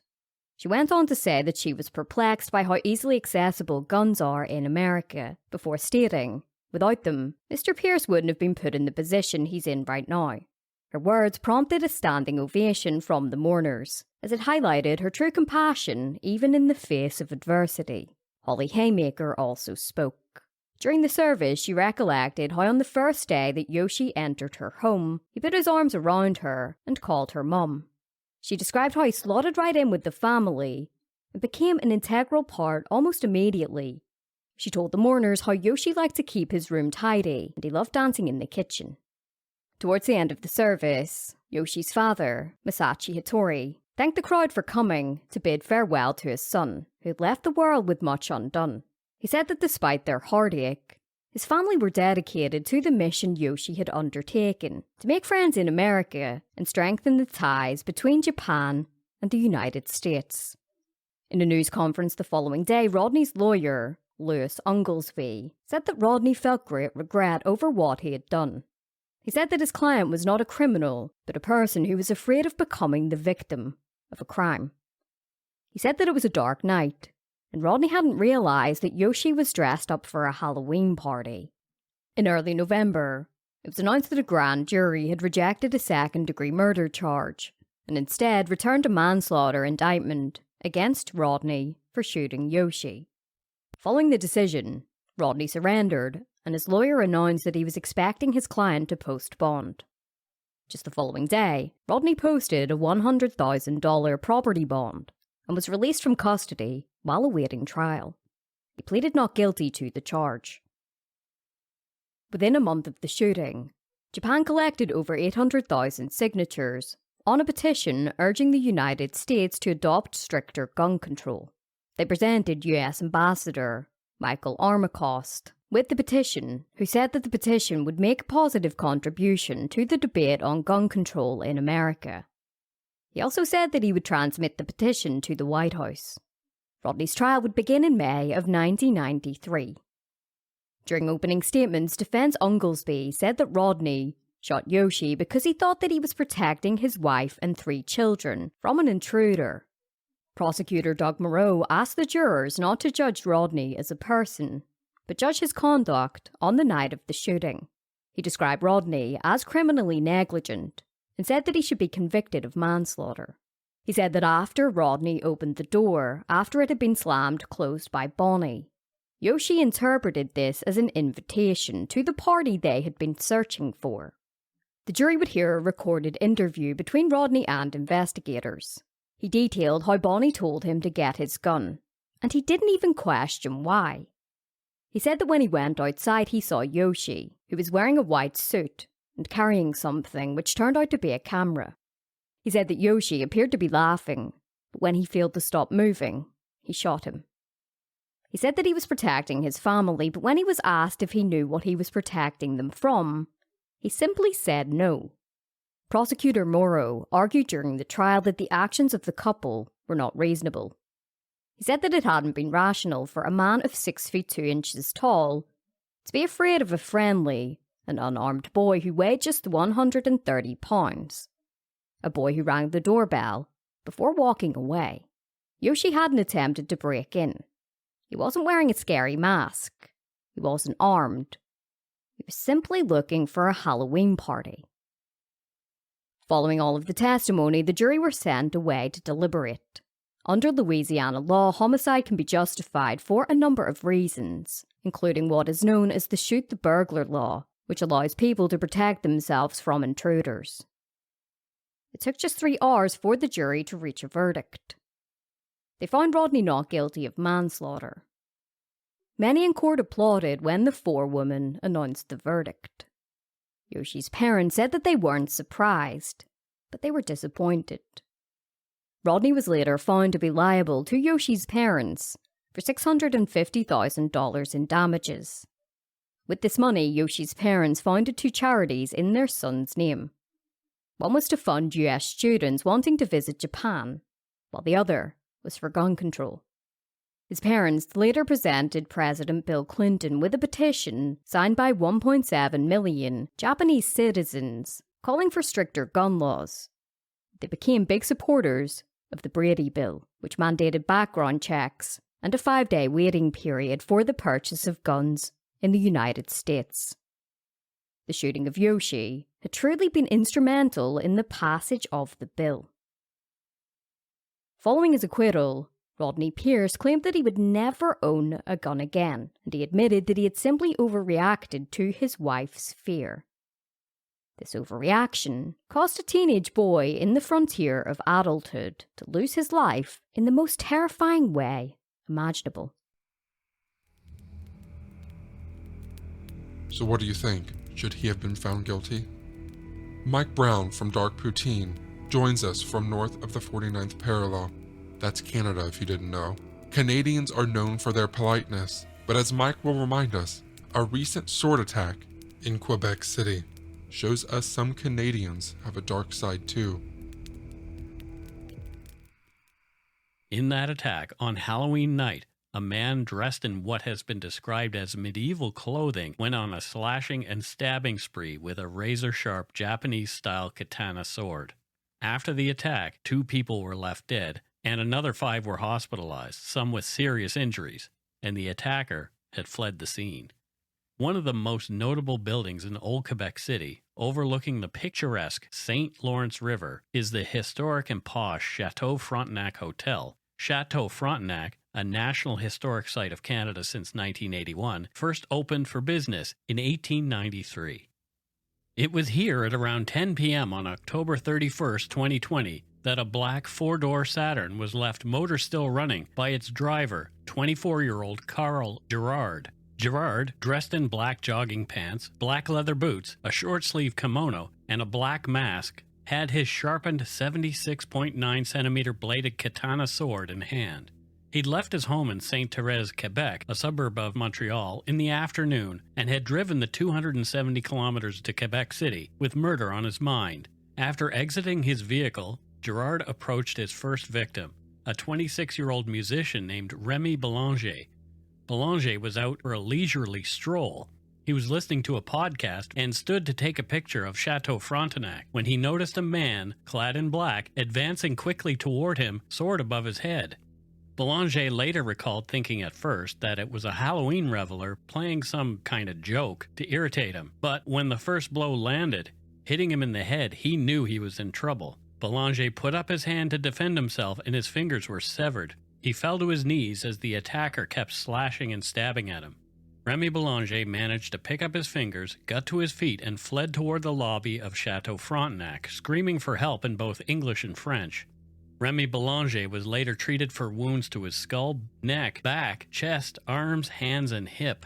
A cellist, Remy was transferred to a hospital in Montreal that specializes in limb replantation. There, doctors worked hard to save his hand so he could play music again. As Belanger ran away, Gerard did not pursue him, but turned his attention to 56-year-old François Duchesne. He was much beloved as the communications director for the Musée National des Beaux-Arts du Québec. He was out for a slow jog. Gerard, frustrated by his failure to kill Remy Belanger only moments before, made sure he succeeded this time. He attacked Duchesne from behind, hacking, slashing, and stabbing the defenseless man 13 times in the neck, trunk, and back. Francois lay bleeding on the sidewalk of Du Trésor Street, where he was tended to by two Good Samaritans who had called 911, but it was too late. Francois Duchesne bled to death at the scene. Another couple walking together on Debaud Street, Pierre Lagravol and Lisa Mahmoud, also encountered Carl Gerard that night. They too thought he was wearing a Halloween costume as he walked up to them, sword in the attack position. Lisa Mahmoud didn't feel threatened and smiled at Gerard just before he hit Pierre Lagravol. During the attack, Lagravol had screamed for Gerard to stop, but the attacker persisted, unfazed. Pierre, who had serious wounds to the skull and shoulder, said, quote, "He looked serene. He wasn't in shock mode from what he had just done," end quote. As Carl Gerard slashed and stabbed at Lisa Mahmoud at least 13 times, Lisa recalled, exclaiming, "What are you doing?" Luckily, before Gerard could finish the job, Lagravol and Mahmoud managed to flee. Gerard's next victim was not so lucky. On Des Ramparts Street, 61-year-old Suzanne Claremont had just stepped out the front door to have a cigarette. Suzanne's husband, Jacques, inside doing the dishes, was startled by the sound of Suzanne's loyal dog howling like he'd never heard before. A hairdresser, Suzanne was a bright spot in the community during the COVID-19 pandemic, participating in regular, socially distanced gatherings with neighbors to watch the sunset every evening atop the Old Quarters fortifications. Jacques ran outside to find Suzanne laying on the sidewalk, bleeding heavily from several wounds. He later said, "I saw that she had a deep gash in the middle of her forehead. I tried to close the wound with my hands to hold her face together." Their neighbor, an emergency room doctor, ran outside, baseball bat in hand. She tried performing CPR, but Suzanne Claremont had lost too much blood. In the last group to encounter Carl Gerard was Gilberto Lucio Porras Alvarado. He was out with 3 of his friends when they came across Gerard all in black, sword at his side. Gerard said "Happy Halloween" before drawing his sword. Porras Alvarado, who thought the sword was fake at first, said he quickly realized the weapon was very real as the first blows landed. He and 2 of his friends fled together. The 4th person of the group, a young person whose name is under publication ban, was pursued and injured by Gerard. That young person also escaped, hiding inside a gas station. He was later treated for injuries. Porras Alvarado, who'd suffered cuts to his head and a finger before he managed to escape, spent 2 weeks in hospital. There'd been a flood of 911 calls, coming in talking about a sword-wielding attacker dressed like a ninja and last seen heading in the direction of the port. Shortly before 1 a.m. on November 1st, 2020, a port officer on patrol in the old port of Quebec noticed a man hiding in a bush. Aware of the attacks, the officer notified police, and cops arrived en masse, taking the blood-covered man into custody. Carl Gerard, who was not talking at first, had no criminal record. It was quickly learned that in 2015, Gerard, quote, in a mental health context, had made threats to do just as he did, kill people indiscriminately, and cause as much chaos and mayhem as he possibly could. Why hadn't he gotten the help that he needed at the time? Prime Minister Justin Trudeau was one of many dignitaries to weigh in on the situation, as the nation woke up to the news of a horrific series of attacks in what is normally a peaceful city. Flags in the province were temporarily brought to half-mast to honor the victims. Witnesses and police described Carl Gerard as calm and compliant during his arrest. He had no ID and at first refused to identify himself. After he was in custody, he was taken to hospital and later transported to a detention facility to be interrogated. He was charged with 2 counts of first-degree murder in the killings of Suzanne Claremont and Francois Duchesne. Carl Gerard's defense team claimed that the 24-year-old was driven to kill, and who his victims were didn't matter at all. He admitted to killing Duchesne and Claremont and injuring the 5 others. But his lawyer argued he was not criminally responsible at the time of the events because he was suffering from a mental disorder. At the outset of the trial was chilling testimony from witnesses to the attacks and surviving victims, all noting Gerard's deliberate, eerily calm demeanor during the stabbing and slashing spree that Halloween night. The prosecution had argued that the acts were premeditated, noting Gerard had spoken to mental health workers since his late teen years about using a sword to attack people. The Crown's primary expert, psychiatrist Dr. Sylvain Fauchier, concluded that Gerard suffered from a personality disorder and was on a narcissistic quest to express his resentment towards society, concluding that there were no signs of delusional thinking. The accused knew very much what he was doing was wrong. Shackled and handcuffed in the witness box, Gerard testified on his own behalf. The accused killer claimed that his goal was to create chaos, change the world, and encourage like-minded people. He stated that by the time he was 18 years old, he believed he had a top-secret mission to kill and that his life would be sacrificed at the end of it. After Claremont's killing, though, he said he began to question his actions. "I thought I would have a feeling of accomplishment, but that wasn't the case," Gerard told the jury. "I decided there shouldn't be one more death, my own or anyone else's." End quote. Gerard told the court he was fearful when he arrived in Quebec City and didn't want to go ahead with his plan but felt he had no choice. He described the killings as duty. "I went against my will. I didn't want to, but I had to," Gerard said. "I saw lots of people and I attacked them with my sword to execute my mission." Gerard then told the jury that the killer no longer existed. "There's a Carl Gerard with you today who likes making people laugh and helping others," Gerard said. "It's different from Carl Gerard from the mission, who feels obliged to isolate himself, but that's in the past. There's no Carl Gerard from the mission anymore." Dr. Gilles Chamberlain, a psychiatrist, testified for the defense, concluding that Gerard was on the autism spectrum, suffered from schizophrenia, and was delirious and in a state of psychosis the night of the killings, unable to distinguish right from wrong. On May 20th, 2022, minutes after beginning their 5th day of deliberations, the jury came to a decision: guilty on both counts of first-degree murder. On June 10th, 2022, Carl Gerard was sentenced to life imprisonment without the possibility of parole before 2045. Hopefully, residents of Quebec City will rest a little easier knowing that the killer is behind bars for a long time. That said, Halloween will never be the same for those who lost loved ones or lived through the attacks. Did you think I first misspoke when you heard me say sword attack? My next friends that are joining us might have moonshine, by the way. I hope you don't mind. They are a husband and wife duo, Jerry and Tracy, from the Hillbilly Horror Stories podcast. I have no doubt that you'll love them as much as I do. So Tracy, let's jump in. For this episode, we're going to cover a Kentucky story, since that's where we're from. We're going to cover a story from Lewis County, which is up around the West Virginia-Ohio border. Border, yep. Mary Lou and her family move into a house. I had an Aunt Mary Lou. Is that a fact? Yes, rest in peace. She's passed on. It was my mommy's sister. Okay. So her family moves into this house. In case anybody cared. Sorry, go ahead. that everyone said was haunted, everybody in the surrounding area. Now, this house at one time belonged to an older couple who was having some marital problems. And during this time, the wife basically kicked the husband out of the home. Well, the husband really didn't have any place to go, so he decided to stay in an outbuilding that was just a few feet from the house. That seems fair. Yeah, the building was actually connected to the house by a walkway.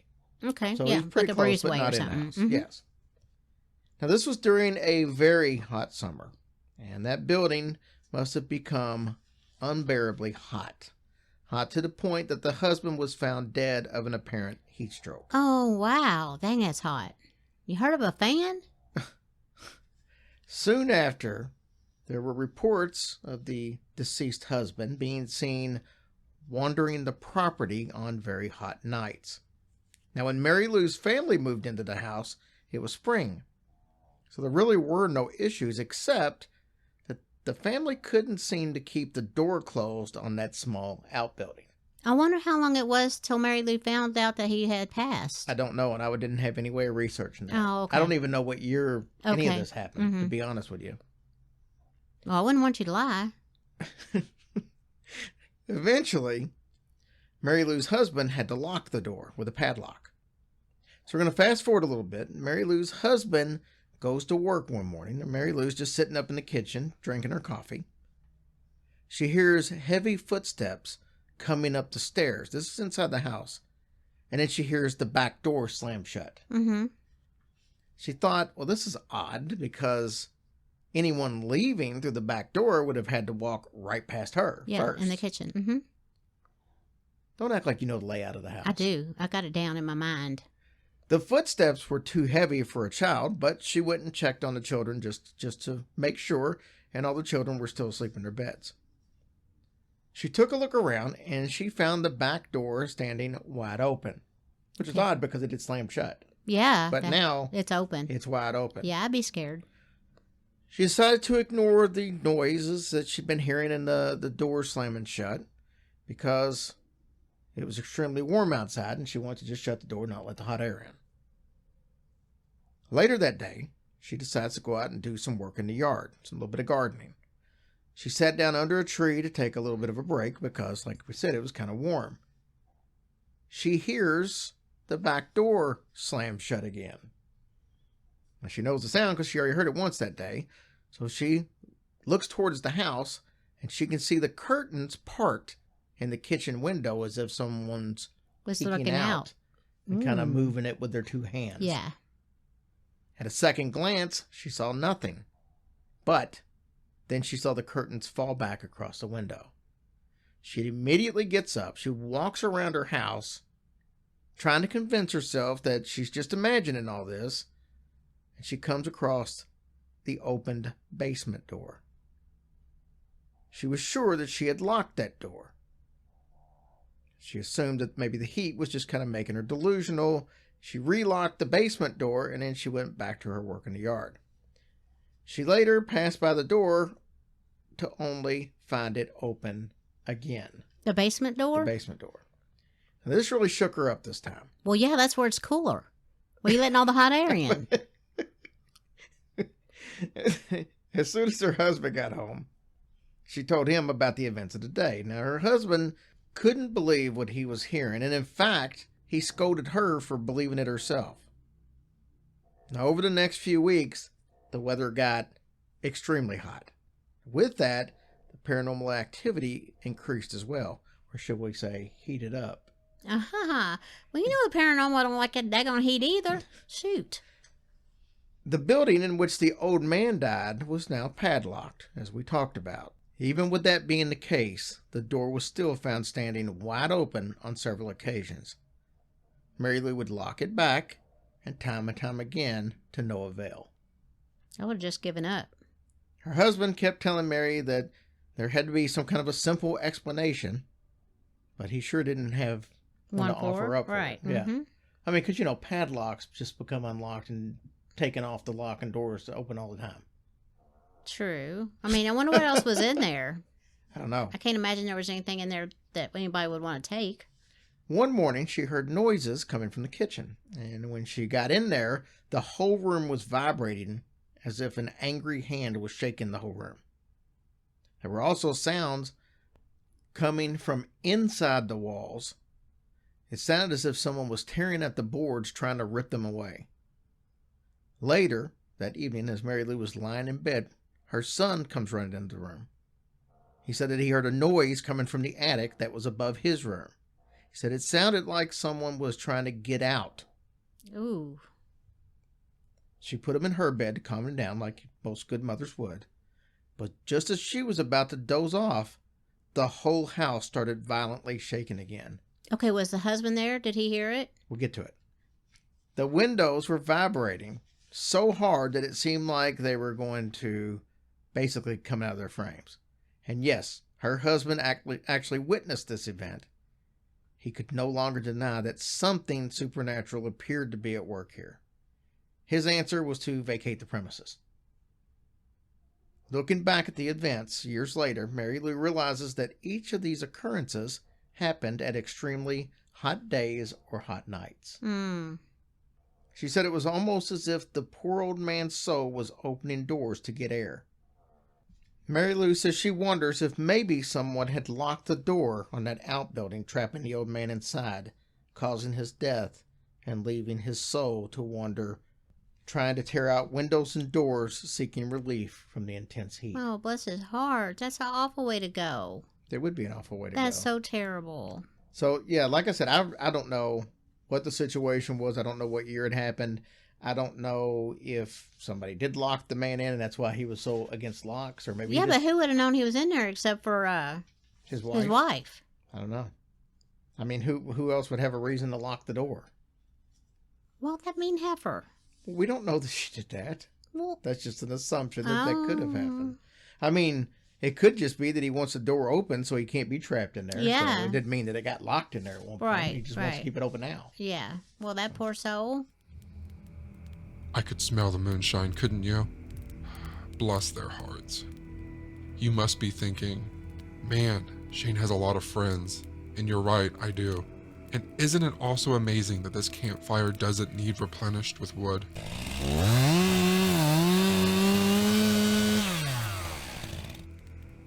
I have 4 more friends to introduce you to, and here comes Eric Carter Landon now. Eric is the host of True Consequences, which focuses on crime and mysteries in New Mexico and the American desert Southwest. Plus, he is a really good person altogether. You'll love him. Eric, take it away. Sometimes, late at night, on the ditch banks, rivers, lakefronts, and arroyos of New Mexico, people claim to hear the wails and sobs of a woman. She sounds distraught. She cries out, "Ay, mis hijos!" If you ever hear this cry, it's best you avoid any waterways, and by no means should you try to find or help this woman. If you value your life, you will close your eyes and go to sleep. Children, heed this warning. Be wary of the cries of this woman. I am Eric Carter Landine, and this is Halloween and True Consequences.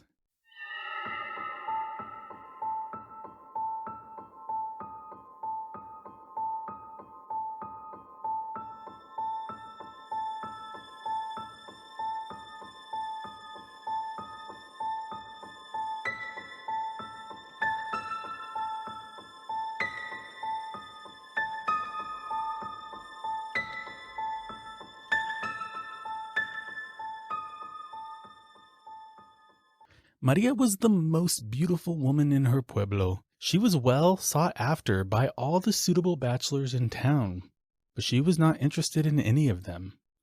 It wasn't until she met a tall and mysterious man from out of town that she even considered dating anyone. He was quite the catch. He was rich, handsome, well-traveled, and the pair started dating, and very soon, they were in love.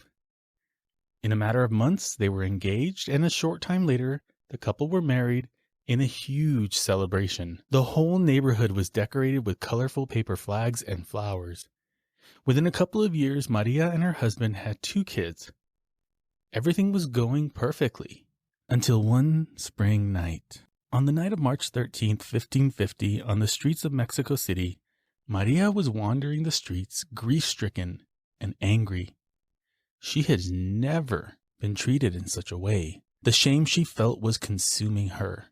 How could her husband have embarrassed her like that in front of everyone?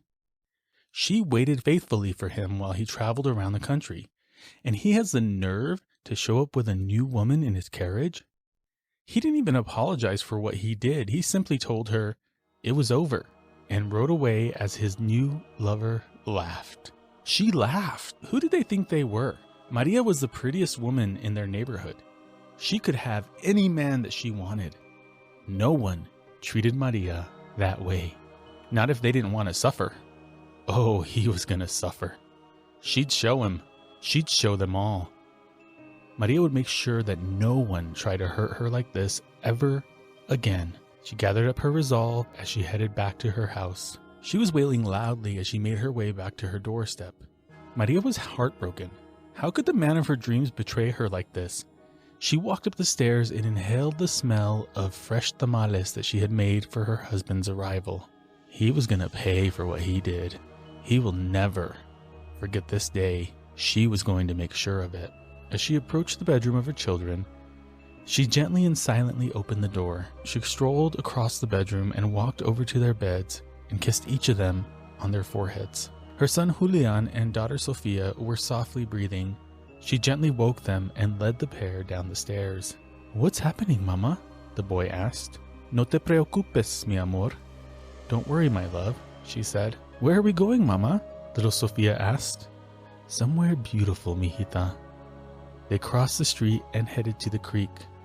"Mama, tengo miedo. I'm afraid," said Julian. Maria said, "I know, mijito." Then she picked up her 2 children and submerged herself into the forceful stream. Her final thought was that her husband would be destroyed by what she did. Unfortunately, they all perished. As a curse for her horrible deeds, Maria was forced to wander the waterways of the southwestern United States and Central and South America searching for her children. But her heart was so twisted with vengeance and rage that she became a predatory ghost, seeking out children who misbehave or are foolish enough to wander the bodies of water at night. She became known as La Llorona, or the Weeping Woman. She's been seen in what seems to be a white wedding dress, all the while crying for her children. Ay, mis hijos. When an unsuspecting child finds themselves near a river, stream, or lake, they are likely to be taken and drowned by La Llorona. This story, or maybe something similar, is told over and over to children in Latino households as a means to keep them away from the water and to make them behave. Other cultures have Santa Claus giving you coal. Well, we have a ghost that will abduct you and drown you. Yeah, I know, it's messed up. But it is such a rich folktale with a long history, and it continues to be passed down from generation to generation. All I can tell you is that if you ever hear the cries of a woman looking for her children late at night, don't go near the water, or La Llorona just might get you. Thanks for listening, and stay spooky, New Mexico.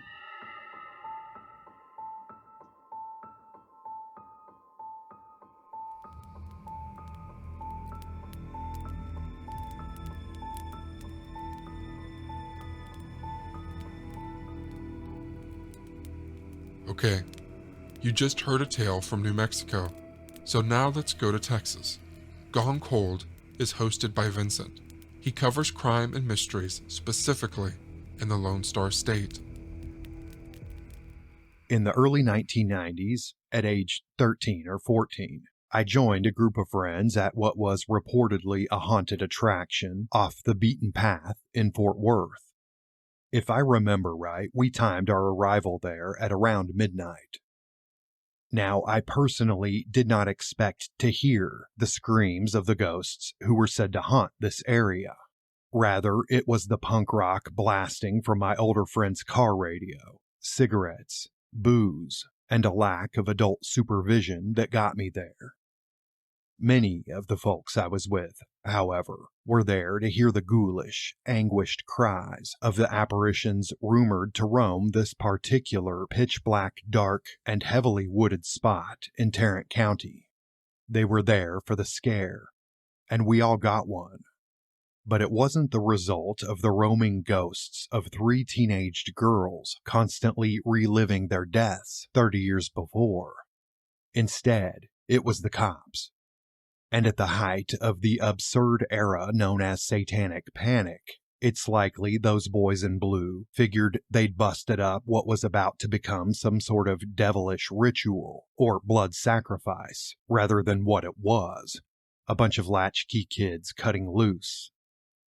Several of my delinquent friends and I successfully outmaneuvered and outran the police, luckily for us. Anyway, it didn't matter that the cops broke up the party. Though we were somewhat close, we hadn't even gone to the right spot to hear the Lost Souls, the place known as Screaming Bridge.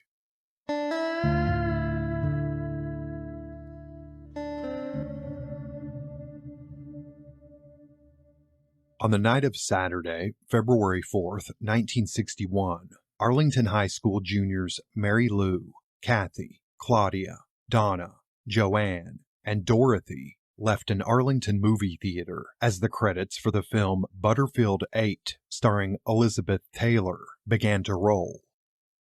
Packed tightly into Mary Lou's mid-1950s two-door Chevy, the girls went cruising. Perhaps the chilly, foggy night under a near full moon as inspiration, 5 of the girls wanted to show the new girl, Joanne, the area's haunted spots.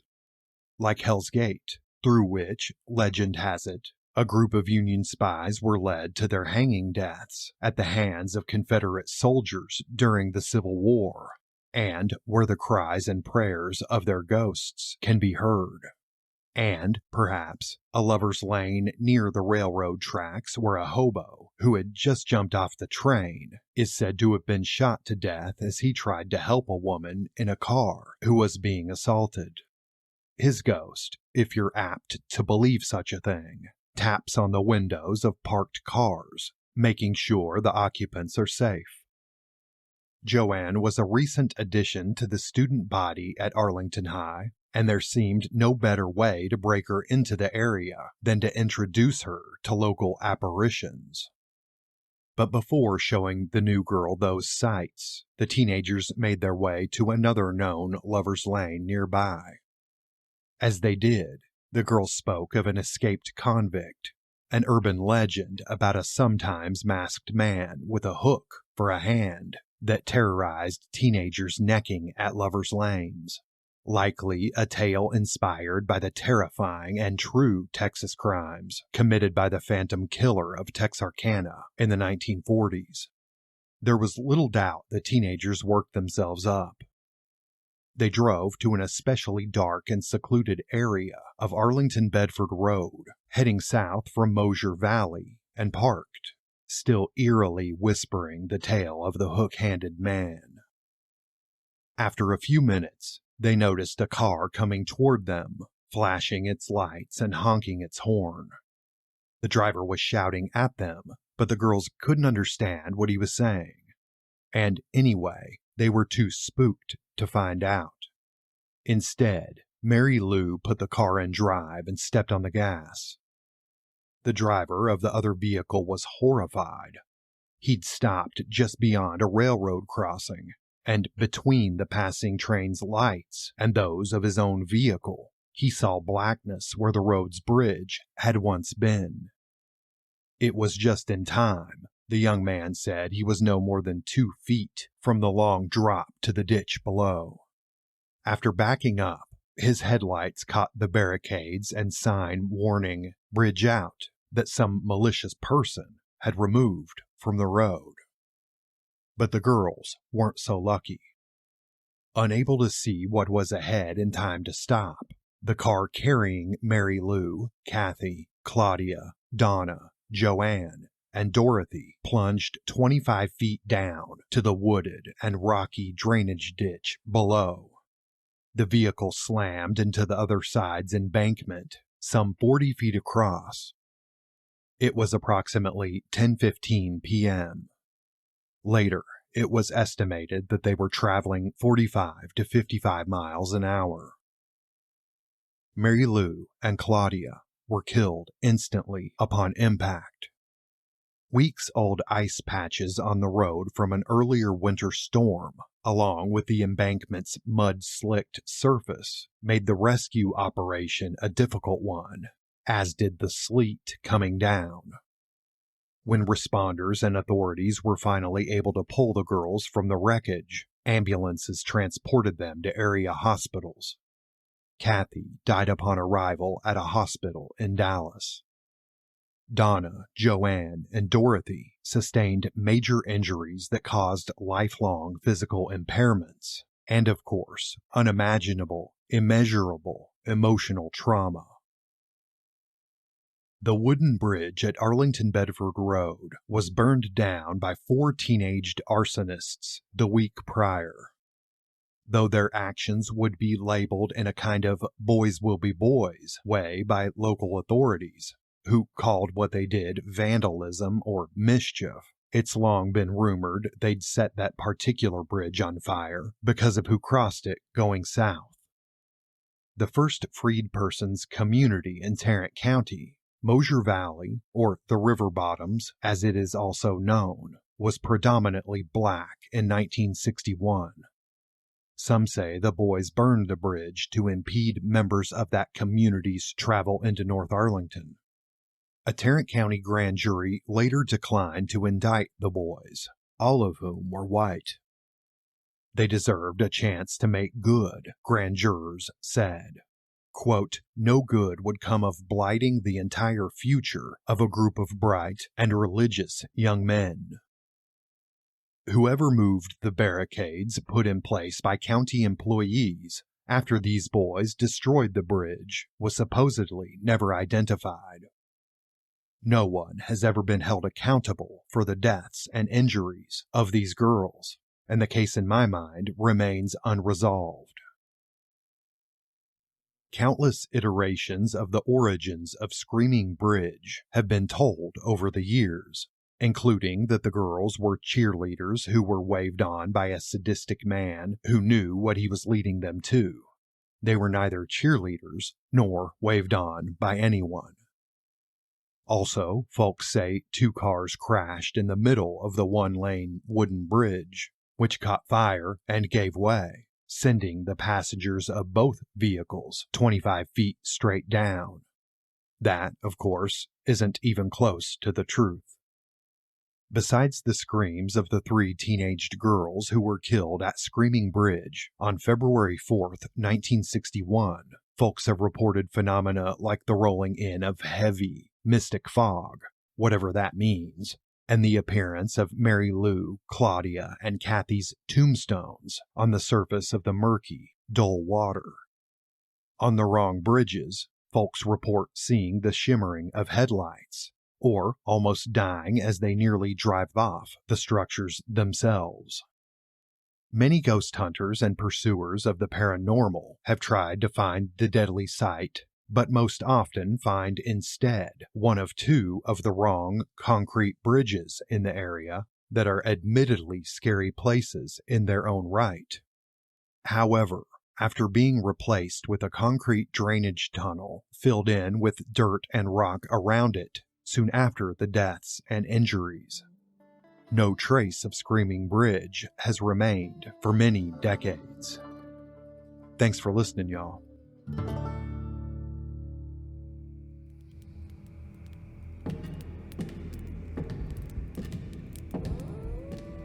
My next friend is approaching. Before she gets here, I have to warn you that I've met her in person before and not to get scared.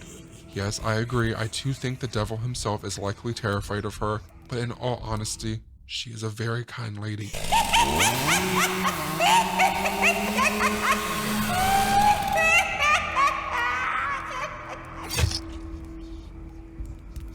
While everyone else has scary tales, I thought it would be really nice to hear a personal story from her.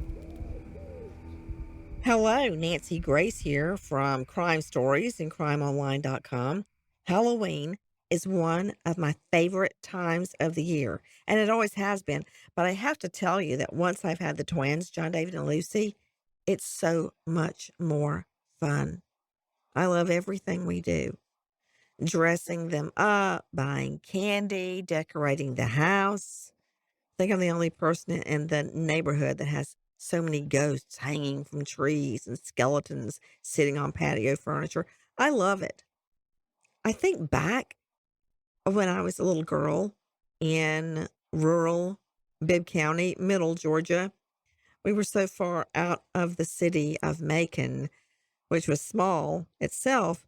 It would be like a 30-minute drive in. So there were very few homes to go and trick or treat with. And it would be so dark out in the country at night. And we did not have anything like store-bought Halloween outfits. I remember for several years in a row, I would be a ghost, and I was so short, I'd actually wear a pillowcase. And the pillowcase would cover my head, of course, and go down to my ankles. And we would cut holes in the pillowcase for eyes. That was... I didn't know we were poor. I was perfectly happy the way we were. But that would be my Halloween outfit. And I also remember that it dawned on me much later that the pillowcases had pink stripes. So I was a very scary pillowcase with pink stripes ghost. But it was so much fun. And I remember Miss Julia that lived on a huge farm next to our little spot would always make caramel apples and dress up like a witch and hand them out from her front porch. That was the big thing, going all the way in the night by foot under the moonlight to get that caramel apple. And believe you me, I absolutely would do it. Of course, there were always older boys or teens scaring all the trick-or-treaters. At that time in my life, I didn't really know what to be scared of. I didn't know anything about crime or scary movies or anything like that growing up. I really only learned about crime when my fiance was murdered just before our wedding. And that's when my world blew up. And I found out about violent crime and that there were actually things to be scared of in this world. But growing up in rural Georgia, where there was nothing to see as far as you could look except for soybean fields and tall pine trees, that was a great way to have Halloween. And I remember my mother would always make a meal, the one we dreaded and hated the most, and we couldn't trick or treat until we ate it. For instance, one year it was stewed prunes. Anyway, thanks, Mom. That said, I have great memories growing up with Halloween. Then I had the twins. Now that's a whole nother can of worms. That is an extravaganza like no other, compared only to their birthday or Christmas. There has to be the right outfit. I remember one year, John David changed outfits. I think it was 4 times. And the same for Lucy. One year she was a cat. She was a witch. She was some other animal, spider. That takes a lot of wardrobe changes. I mean, you got to have one for the school party, one for the church trunk fest, one for the actual trick-or-treating. I mean, and no, they don't set out going, I want 5 outfits. It's just, Mom, I want to be a witch now, or I want to be a cat. I'll never forget when John David wanted to be a bush, so he could sneak up on houses. Well, we got him a ghillie suit, and he looked like a bush. You know those things you see in war movies when it looks like an empty field and all of a sudden the soldiers all jump up? They're wearing ghillie suits. My son has one. I saved it because I'm sure one day I'm going to need a ghillie suit. Haven't used it yet, but oh, I'm so glad I'm doing this because I just remembered I came up with my costume for this year last year. I'm going to be Cousin It. I love Cousin It off the Addams Family. And I got the most awesome Cousin It outfit. Sometimes I wear it around the house just to scare the children. But now, they've seen me come out so many times. I've got the whole thing. I've got the long hair. It goes head to toe, the hat, and the glasses. I can't wait. Now, that's deviating from my typical, as predicted, witch outfit. A lot of people ask me, do you go see horror movies at Halloween? And the answer to that is a big HELLNO. No, I don't. Why? I've seen plenty of horror movies in real life. They weren't movies, they were real. Triple homicides, one homicide after the next, every type you can imagine. Drowning, strangulation, stabbing, shooting, asphyxiation, smothering, manual ligature, overdose, you name it, I've seen it. Bludgeoning, that's a bad one. So I have no desire to relive those real life experiences on the big silver screen. I'm going to stick with trick or treat. I'm going to help the twins get one of their mini costumes together. I'm going to follow them just as the sun sets at a discreet distance. It's like I'm not even there, to make sure that no harm befalls them. We're going to have fun. We're going to hand out candy in the front yard to anybody that comes by. It's going to be a spooky night. And when the children get home, we're going to talk about all the candy they got. We're going to line it up on the floor so they can count it and see who got the most. P.S. It's always John David. They're going to run around the house stealing each other's candy, laughing their heads off. They're going to go to sleep too late because it's a school night this year. And then once I know they're asleep, I'm going to go through all their candy to make sure there are no razor blades. And they will never know the real life horrors that are out there. They'll sleep like two little angels. And so will I. So happy Halloween. That will be me, Cousin It. Nancy Grace, signing off. What?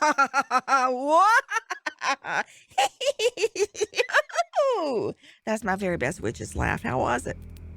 I thought that was pretty good. And I'm looking forward to seeing Nancy Grace in her Cousin It outfit. I don't know about you. Okay, now it's time for our last terrifying tale. This one is to help you go to sleep. Kelly Behrens brings host True Crime IRL and True Crime Sleep Stories.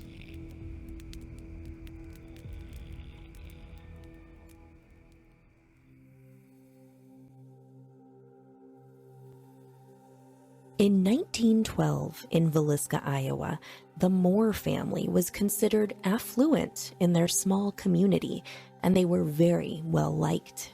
Josiah, age 43, was married to Sarah, 39, and together they had a beautiful, happy family with their 4 children, Herman, Mary Catherine, Arthur Boyd, and the youngest, Paul Vernon. On the evening of June 9th, the Moore family was attending a fun Children's Day program at their church. Lots of people were going to be there, including their good friends, the Stillinger family. 12-year-old Lena Stillinger and 8-year-old Ina Stillinger were good friends with the only Moore daughter, Catherine. The church event wasn't scheduled to end until about 10 p.m. that evening, and the little Stillinger girls were apprehensive to walk in the dark the 2 miles they'd needed to trek home. The walk home would have been especially dark for the little girls on this particular night, because the electric company and the Villisca Town Council were in the midst of a dispute about lighting. So the electric company shut off all the lights in the town, making the town extra dark. The Moores arranged sleepover plans with the Stillingers, and Lena and Ina accompanied the family of 6 to their East 2nd Street home after church services ended. Bedtime would have come a little later than usual this evening, with not arriving home until around 10 p.m. and having guests. So we can assume that all the kiddos were tucked in and sleeping by around 11 p.m. with JB and Sarah right behind them. Lena and Ina Stillinger slept downstairs in the main floor guest bedroom. Up the steep staircase and just to the left was the bedroom that the 4 Moore children shared. In between the 2 bedrooms was a small door that led into an attic storage space, and this is where it's thought that someone may have been waiting until everyone in the house was fast asleep.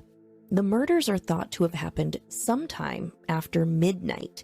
They were bludgeoned to death with an axe, leaving their faces unrecognizable. The furious axe swings left scrapes and indentations in the walls and ceilings which can still be seen in the house today. After brutally attacking this family, he went one by one and covered each person's head with clothing to cover their mutilated faces. The sun would rise on Villisca, Iowa, the morning of June 10th over a town that would be forever changed. Neighbor Mary Peckham got up at the crack of dawn to hang laundry on the clothesline and found it immediately unusual to see no activity coming from the normally busy Moore house. By 8 a.m., Mary Peckham had a sinking feeling that something just wasn't right next door. She knocked on the door with no answer. She rang for J.B. Moore's brother, Ross, telling him something was going on next door, but that she didn't know what. She asked him to come over and check on the family, and he did. Like Mary, he knocked, tried to open the door and all of that, but nothing. He unlocked the house and went inside alone while Mary stayed safe outside the door. The house was eerily still, quiet, and dark. He immediately noticed that all of the curtains had been tightly drawn and covered with additional items of clothing to block out any light that could seep in, making the small house seem all the more stifling. When he opened the bedroom door, Ross saw 2 bodies on the bed and dark stains on the bedclothes. He returned immediately to the porch and told Mrs. Peckham to call the sheriff, and these findings would set into place one of the most mismanaged murder investigations ever to be undertaken. Once the murders were discovered, news traveled quickly in the small town. As neighbors and curious onlookers converged on the house, law enforcement officials quickly lost control of the crime scene. Had these murders been committed today, it's almost certain that law enforcement officials would have easily solved the crime and brought the murderer to justice. Almost 100 years later, however, the Villisca axe murders still remain a mystery. While no one was ever convicted of the Villisca axe murders, there seemed to be no shortage of suspects. In the days following the crimes, you could have read about at least 4 possibilities in any edition of the newspaper. Many of the leads, however, were quickly exhausted, and as time wore on, they began to dwindle. There are many who believe Frank Jones, a prominent Villisca resident and Iowa state senator, was responsible for the brutal deaths of the Moores and the Stillinger children. Josiah Moore had worked for Frank Jones at his implement store for many years before leaving to open his own store. Moore repeatedly took business away from Frank Jones, including a very successful John Deere dealership. And Josiah Moore was rumored to have had a sexual affair with Jones's daughter-in-law, though no evidence supports this. Were these bad business dealings and a potential affair enough motive for murder? Many people think yes, but many people also think Reverend George Kelly was responsible for the murders. Kelly was an English-born traveling minister in town on the night of the murders. He was described as peculiar, reportedly having suffered a mental breakdown as an adolescent. As an adult, he was accused of being a peeping Tom and several times asking young women and girls to pose nude for him. In 1917, Kelly was even arrested for the Villisca axe murders. Police obtained a confession from him. However, it followed many hours of intense interrogation, and later, Kelly recanted. After 2 separate trials, he was acquitted. And finally, In their 2017 book, The Man from the Train, Bill James and his daughter Rachel McCarthy James discuss the Villisca Axe murders as part of a much larger series of murders which they believe were all committed by one single serial killer. They conclude that the murderer was Paul Mueller, an immigrant, possibly from Germany, who was the subject of an unsuccessful year-long manhunt as the sole suspect in the 1897 murder of a family in West Brookfield, Massachusetts, who had employed him as a farmhand. The co-authors of the book believe that Mueller was guilty of the Villisca Axe murders, as well as a killing spree that lasted over a decade, killing at least 59 people in 14 separate incidents. So who was responsible for the Villisca Axe murders? To this day, we still don't know, but there was a strong possibility that a serial killer was actually at work. To many people, it seems as though the house is trying to speak to them. Visits by paranormal investigators have provided audio, video, and photographic proof of paranormal activity. Tours of the home have often been cut short by children's voices, falling lamps, moving ladders, and flying objects. Psychics have stated that there's a presence of spirits dwelling in the home, and many have claimed to communicate with them. Skeptics have come into the home and left believers. Who killed the victims of the Villisca Axe murders? And is the house haunted? You can find out for yourself, and you can even stay there overnight. Have a happy and safe Halloween, everyone, and be sure to lock your doors. Bye-bye. Well, all good things must come to an end. I hope you enjoyed A Nightmare Before Halloween, and don't forget you can find the names of all the podcasts involved in the show notes, along with where to listen. Each of the stories you heard in this collaboration were created by those podcasters to give you this extra entertainment, so please, wherever you're listening, let your podcaster know that you appreciate them and what they do.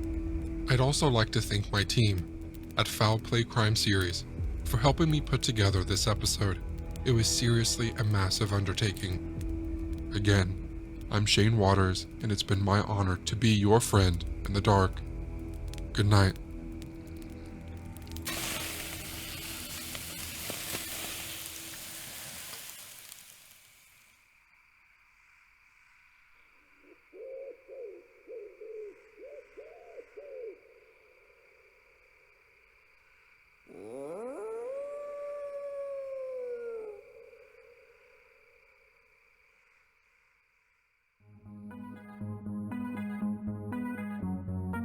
That'll do it for this special Halloween episode of Once Upon a Crime.